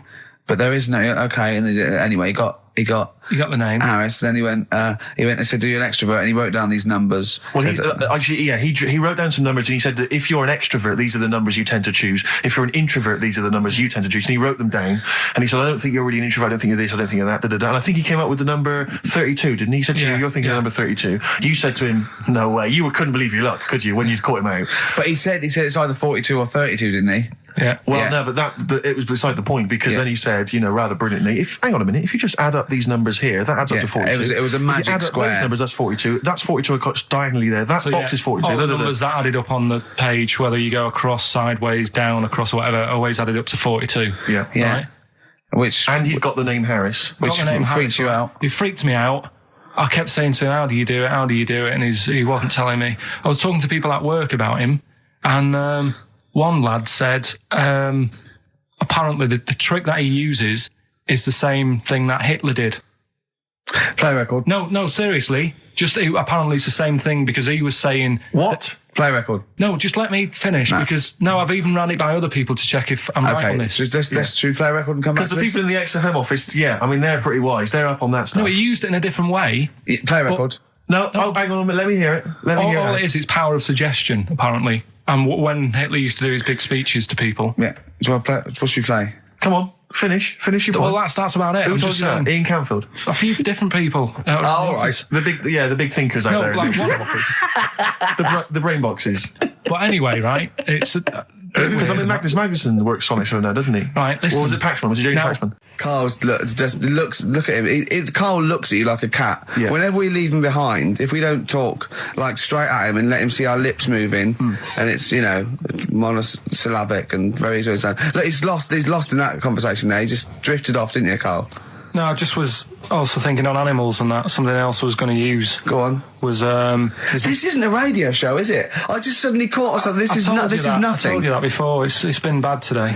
No, but I mean, it's the way, this casual way that it's like we almost have no regard for our listener, and I'm not proud of that. I just don't know what to do about it. Do you know what I mean? I don't know how to do this properly. I mean, we're just chatting here. I mean, it's only Anderson who's seen through us. And that surprises me, that more people haven't...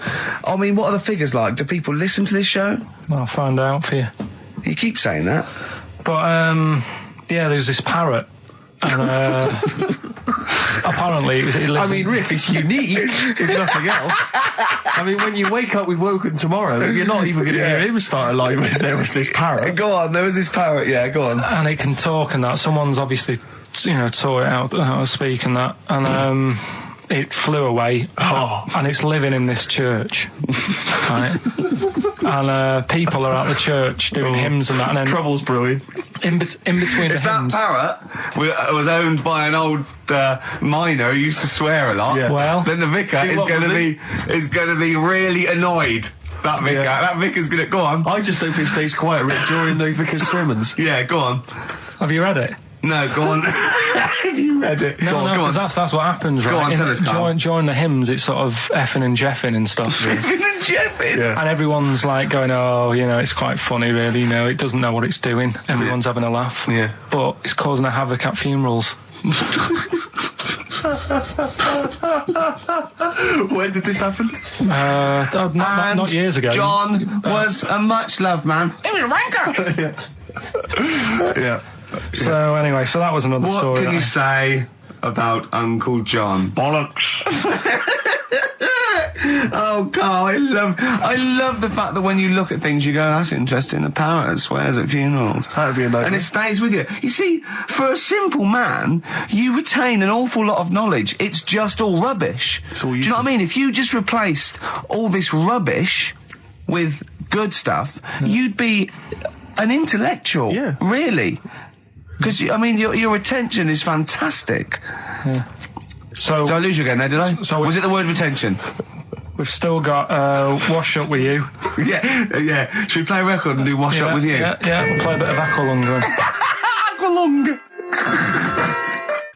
That was Bowie and Waterloo Sunset. Love that. Love the original. Love Bowie. Bowie was my gig of the year. These are my singles of the year. These are our clips of the year. I'm Ricky Gervais with me, Stephen Merchant. We're just picking some lovely little bits and pieces. Do you remember when we talked about this? I'm Ricky Gervais with me, Steve Merchant. Over there, Karl Pilkington, the man who believes anything. I think it might be a condition due to his little round head. It's sort of like, it might be a new condition that we can call cranial spherity, and because it presses on his lobes, and the only sort of upshot of that is he's normal in every way, but he believes everything he reads or sees on Anna Nova. All right. Talking of which, Rick, I don't really follow the news. No. It's mainly boring, isn't it? Wars and stuff. Yeah. But I don't know. Well, yeah. Well, it is a war. It's all this nonsense before and after. When it's a war, it's, it's in the middle of the war. You can watch it on telly. True. You get results. True. You know what I mean? Like. Do you know what I mean? Yeah. Like a test match or something. But it's all this rubbish before and after. It drags on. This recent war seemed, I thought, just generally, it was better presented than the previous one. Because I remember the first Gulf War, it was often during the night, and I couldn't stay up. Yeah, because I think the American had rights to it, like the Tyson fight. So we had to get it at 2 in the morning, exactly. Which is annoying. They had it, their prime time and that. And a lot of it was in black and white as well when the bombs went in. When the bombs going so this time there seemed to be a lot more colourful stuff. Yeah, it's much better coverage. I think there should win awards. Yeah, well, I'd like for to see it. awards, So like Channel 4 won for cricket. Yeah, I mean, a few times as well, I was quite pleased to see they actually had footage of the bombs exploding. Yeah. No, good. Well done. Generally, good on you. Well done. Good on you. Yeah, it costs a lot though, doesn't it? It isn't a costly War's thing. a lot more when you got something like a Jimmy Carr game show, which probably costs about £100,000. Yeah, like half an hour war costs millions. It's almost as expensive as like Terminator 3 or something. Yeah. But I mean, But then you got to have variety. Exactly. Sorry, Steve, you were talking, mate. Well, no, I just wanted to make sure you're aware that the World Elephant Polo Championships have taken place. I did get it. I think they mentioned it on. Yeah, we won, didn't we? England won. Yeah. Well, my question is, where have they been practicing? I don't know. Do you remember ever at school anyone ever saying to you, "Are you interested in playing polo with elephants?" Do you reckon it was 5 blokes in pith helmets kept sneaking into a whipsnade? Possibly. What are you doing, lads? We're practicing. Get down. Yeah. Get off them elephants. Yeah. I didn't even know we had a team. I can't believe it. No, it's like Johnny Wilkinson and the rugby lads. They're going to get MBEs, all sorts. The elephant polo boys, nothing. They're going to get nothing. I haven't seen the sun talking like them. To be fair, it's not like horse polo where I don't think there's a stick long enough. I think the elephants kick it, don't they? I think you might be right. I think they're not allowed to use their tusks. They'd burst it, weren't they? I think they go, start again. Raheem! Yeah. What do you mean the elephants kick it? All right, I've opened a can of worms here. Normal polo on a horse, they have like mallets. Yeah, they whack them, right? But I think it's obviously they're too high up. I think I might be wrong, but I'm pretty sure they just train the elephant to kick it. So why are people talking about? Why not just let them have a kick about without? Imagine that! And why does horse racing have to have a jockey? Well, they just let the horses go on. Okay, lads, on your no cheating. On your marks, get set, go. Get back here. Get back here.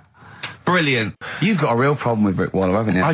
He turns my stomach. I know, but don't... Because he's arrogant as well, exactly. though. That's the problem. Don't explain to people that... No, he is a bit arrogant. It's his whole thing, it's the whole package, so to speak, that you don't Well, there's another thing in this quote, because... it's not just the fact that he eats too much. He tried, apparently, to lose some weight, and he said, the first month I lost 11 pounds, the next I lost a stone, but in the third my body did somersaults and I put on 9 pounds.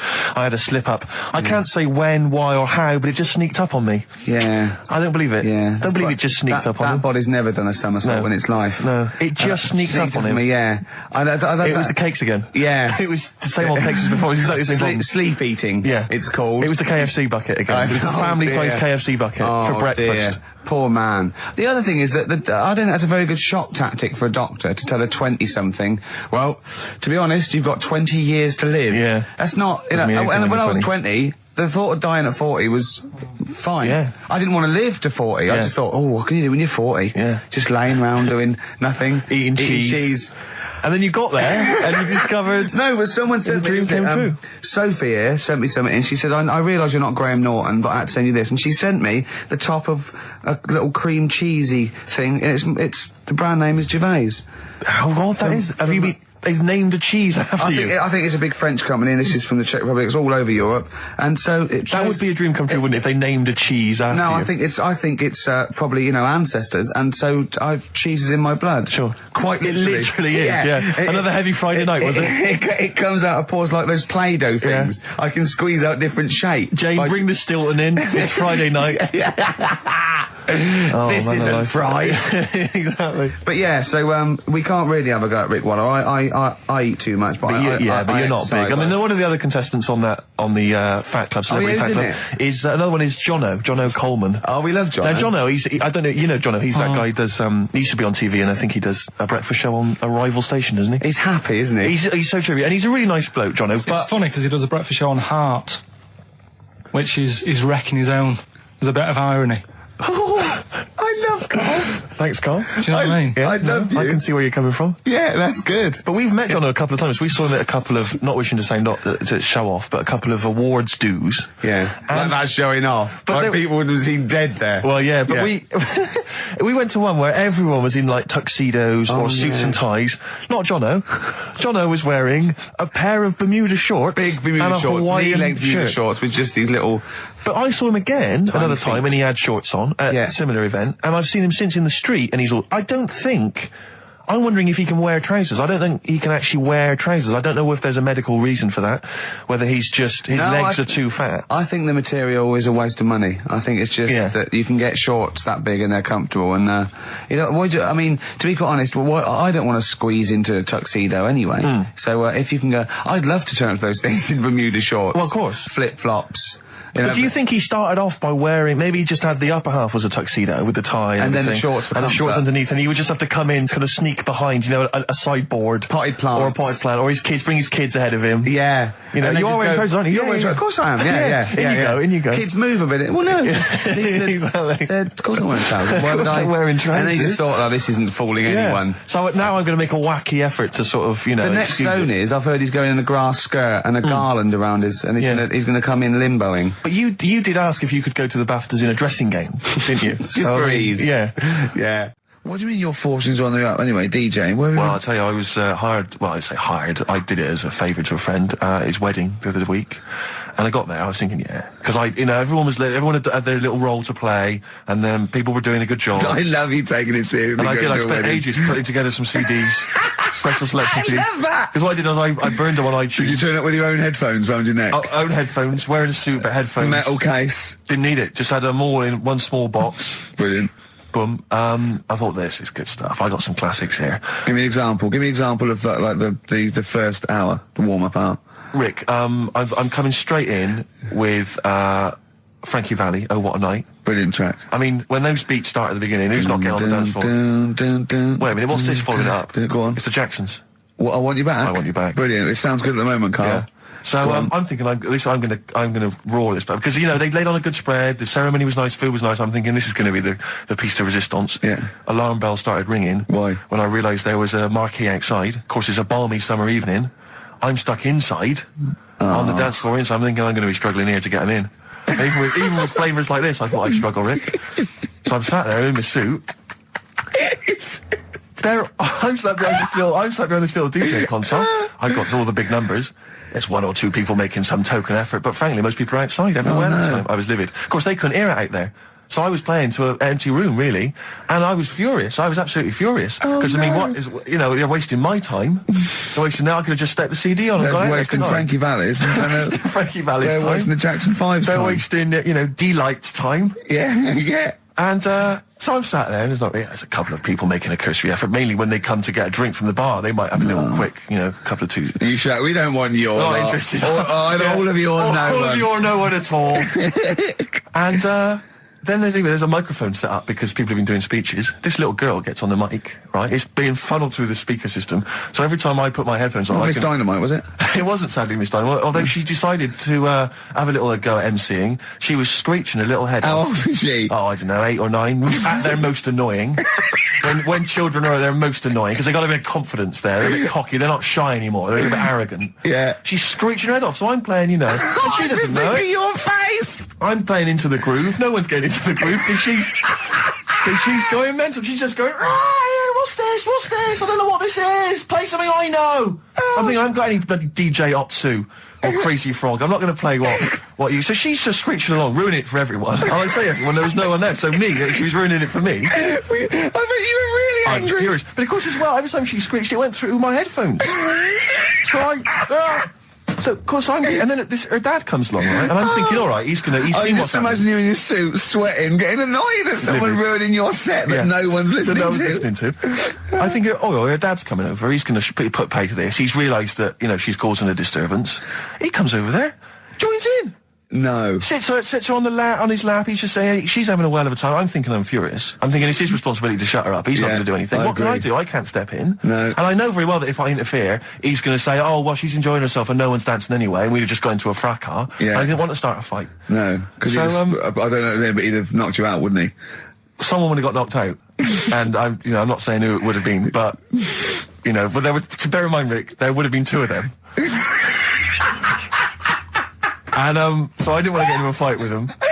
And, anyway, so I'm playing. Anyway, so my friend came along. He realised what was happening, and I didn't have the guts to unplug the microphone because he'd have known. You see. Yeah. So I got my friend to do it when she had her back to me. So he pulled the plug out. The microphone went dead. She went, "What's going on?" I went, "I don't know what you're talking about." I said, "I don't know." She said, "Where's the microphone?" I said, "You must have broken it." I don't know what's going on. Someone will probably make you pay for that. And anyway, at least we shut her up. That is great. But it really went from bad from worse. And there's that thing when you panic, you start panicking. So you're putting on a lot of flavours that you would have saved till the last hour. What are we talking? Boom, boom, shake. Exactly, you're throwing him in early. Love Shack's coming on way too soon. Really? Oh, Love Shack before 11. It's heresy, but I had to do it. But anyway, in the end, I made the bride go and get some people in. I said, look, it's your special night, all right, and they're going to enjoy this. I'll be honest, love, this is a washout, and it's up to you to turn this wedding around, or I'm walking. And I tell you, they're going to have a sour memory of this evening, unless you bring some people in. Get everyone in dancing. So she got him in at the end. And, brilliant. And I'll tell you this, Karl. I mean, I don't know what you say, but they were loving it. They were absolutely loving it. A bloke came over and said, "Have you got Amarillo?" I said, "No," but I put on something even better, Delilah. Wedding crowds always go for Delilah. A song, of course, about old man killing his wife. It always goes down very well, strangely, at weddings. They get into a sort of hokey-cokey thing. They went berserk for it. And I was following it up with, I had the monkeys, I had all sorts going on. Brilliant. Of course, you know what happens. What? I'm going great guns. People are absolutely loving it. They're rocking it. I throw in, I had something cracking on at the end. Come On Eileen, of course, was on. People were going berserk for it. Which is unfortunate because the bride's name was Eileen. Yeah. And then the bride pipes up. I'm throwing the bouquet. So they all traipse off outside again. Oh. I was furious. Oh, no. I plugged the microphone back in. I said, "What are you doing?" We got, but they went out there. And of course, you can't get them back once they've done that because all the women are running around. I got the thing, and then they got to wave everyone off, throw the confetti. They ruined your day. I was having a great time, and they ruined it. She ruined your special day. She ruined my special night. Oh no! It's on her head. What would you put on about now, Karl? What if I was DJing? Yeah, probably a bit of a world party. Go on. Interesting. This is XFM 104.9. I'm Ricky Gervais with me, Stephen Merchant. You're listening to the best of basically Karl Pilkington. You might want to try and you heard about the hanging one when the fella was. Sorry, mate. Go on. When the fella was hung. He was hung and. He was hung. He was hung by a rope. So isn't that no? I think it wasn't he a Chinese emperor and wasn't he hung? Yeah. He was hung. Some fella who'd done something. They hung him. And, Wait, they wanted him. It's not a word anymore. He was hung. Look, don't be doing that again, because you said squoze wasn't a word, and then I shown you a menu today that someone sent, and it said fresh orange, squoze. Inadvertent commas, and next to it was the word colour, spelt C-O-L-O-R. So, presumably either the American menu, right, in which case there's loads of American words that we don't use, or it's just a badly typed piece of work. Anyway, there was a bloke that was hung. He was hung and that, but he didn't die. Hung on that, he was definitely a Chinese. Hung on that, yeah. I remember him now, yeah. He didn't die, and they said, "Oh, just hang on a minute whilst we change the rope," and that, and he stood there waiting, changed the rope. They tried to, do it again, and didn't work. It didn't work, right.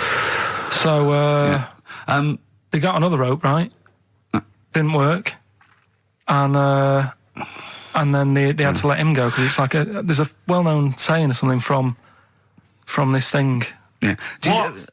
But I still call Karl every day anyway. Oh, sure. I called him a couple of days ago. Of course you did. And I went, it was the weekend, I went, what are you doing? He went, oh, just in Regent's Park and that. I went, what are you doing? I said, just going for... He went, oh, Jesus. I went, what? He went, a caterpillar just fell out of the sky. I went, what? He went, a caterpillar just fell out of the sky. God, it's there, it's wriggling around. I went, sure a bird didn't just drop it? He looked at it and went, oh yeah. It was a bird. Of course he did. Yeah. For a moment, he thought caterpillars were raining from the sky. I thought I was in Chicken Licking. Yeah. Unbelievable. Why did you think a caterpillar had fallen out of the sky? I don't know, it just startled me a bit. I love Carl being startled. I like the idea of him straight on the phone to Trevor McDonald. Look, Trevor, there's caterpillars, insects falling out of the sky. They're falling out of the sky now. Put it on the news, quick. Are you sure there wasn't a bird? Oh, there was a bird. Yeah, sorry, Trev. Bye. But it was after, like, I hung up the phone and that from you. I sort of sat there for a bit watching it. I imagine him cross-legged, just in front of it. But do you know what? Because of his shape, the shape of his head, and his sort of IQ, I bet the caterpillar was thinking, Mama. Yeah. Do you know what I mean? Yeah. It's unbelievable. Go on. And it was sort of running about all over the place, right, Steve? So the caterpillars have loads of feet and that, don't they? Wow! Well, they have 6 legs. They're actually larvae of an insect. They have 6 legs, but they have little sucker things to hold on to the cabbages and that. No, they've got more than that. They've got. I'll tell you, they have got 6 true legs. Trust me.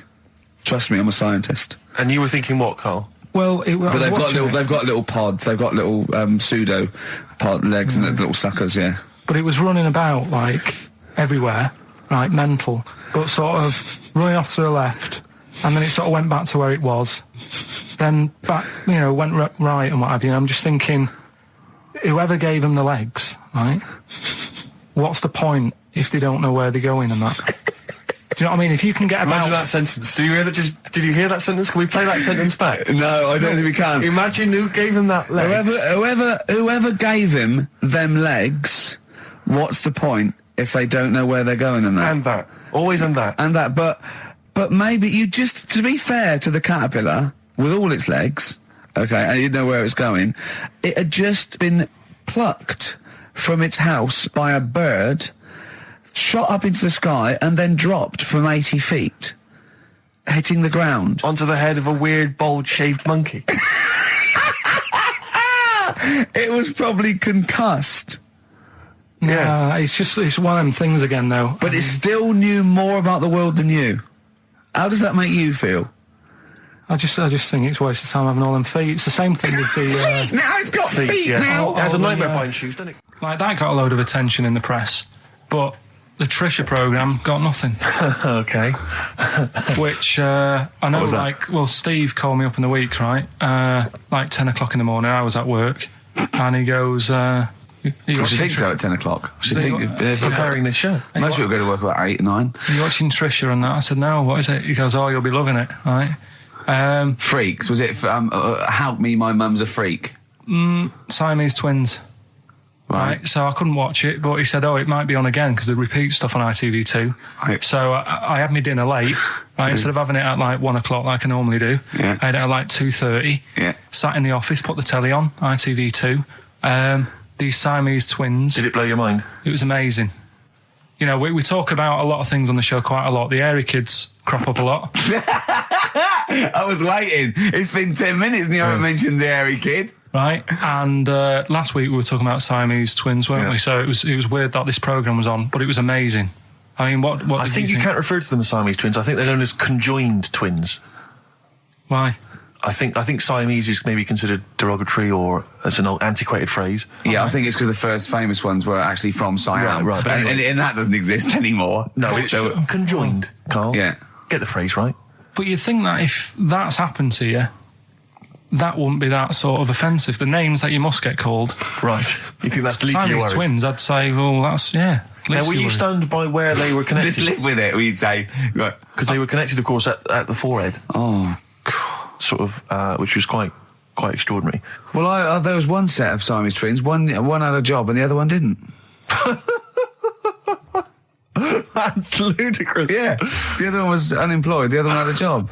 She had to go to work. She had to get up at 6 o'clock on her day I'm off. supporting you, literally. Yeah. Then they get done off the social for sort of... Yeah, because everyone was signing on. That wasn't a question that Trisha asked. Annoyingly, because I know that much of the audience was thinking that. There's a few things that didn't crop up. What questions would you have asked of them? Because what things did you feel weren't mentioned? I'd love to just watch Karl watching amazing things. Exactly. Do you know what I mean? It's like early learning thing. Mouth slightly open. Yeah, mouth open at a dribble, looking round to see if anyone else has seen it. You know, I mean that. Like when a cat sees a bird land on the balcony. Exactly. It can't believe it's luck. I'd probably say, how do you buy her a birthday present? A surprise gift, yeah. Because everything's ruined. Sure. Right? I'd probably ask... Yeah. Well, did you not think it was interesting that one of them had a boyfriend? Well, that was a bit weird, wasn't it? Uh-huh. But what was the other thing I was thinking when I was watching it? I was thinking if one got into crime and that was sent to prison... Right. What would happen? How would you handle that? It's brilliant. It is brilliant. If a chimp could talk. And what was the other one? The other thing was, what did they talk about? Because it's not as if you can say, oh, well, guess what I did today? Do you know what I mean? Yeah.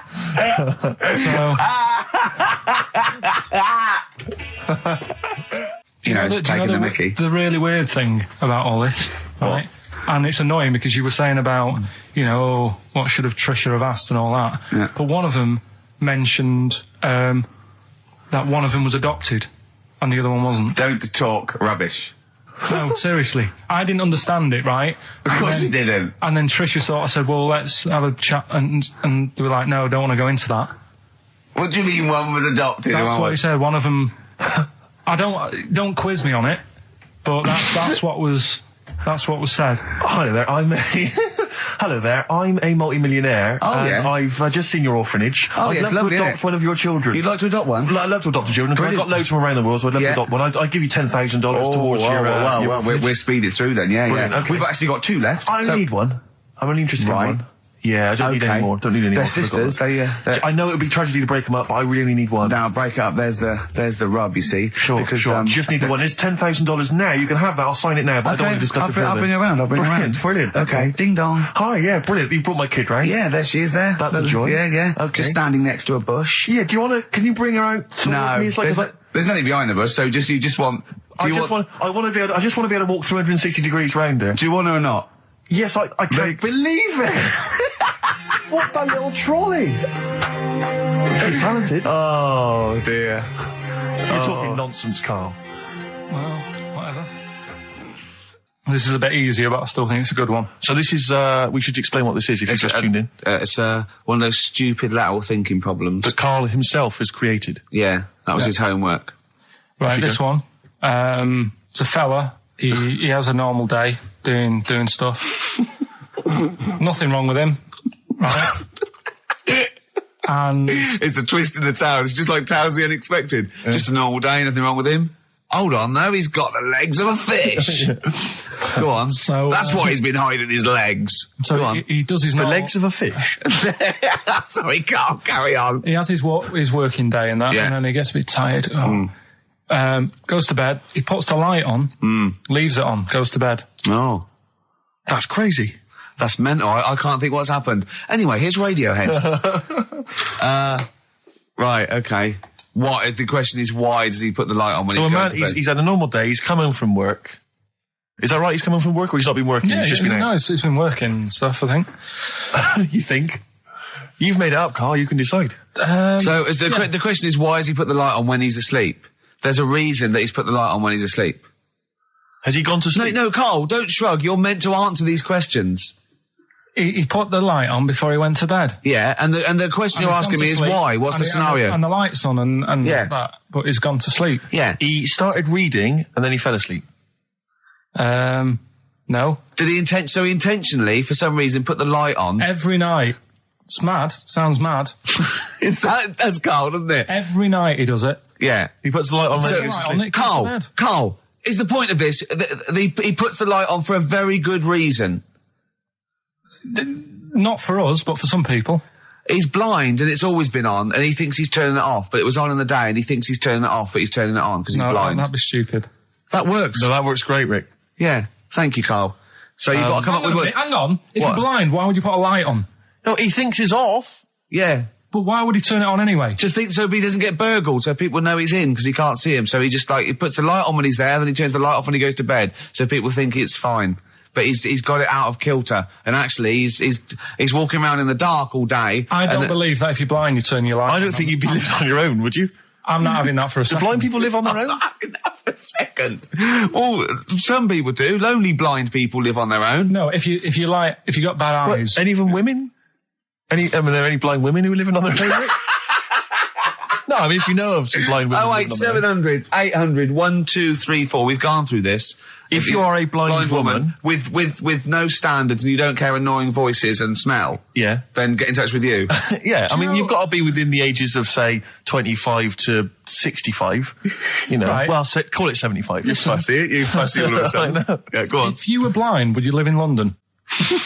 Because someone said yesterday there was one struggling outside in Leicester Square, and I don't understand.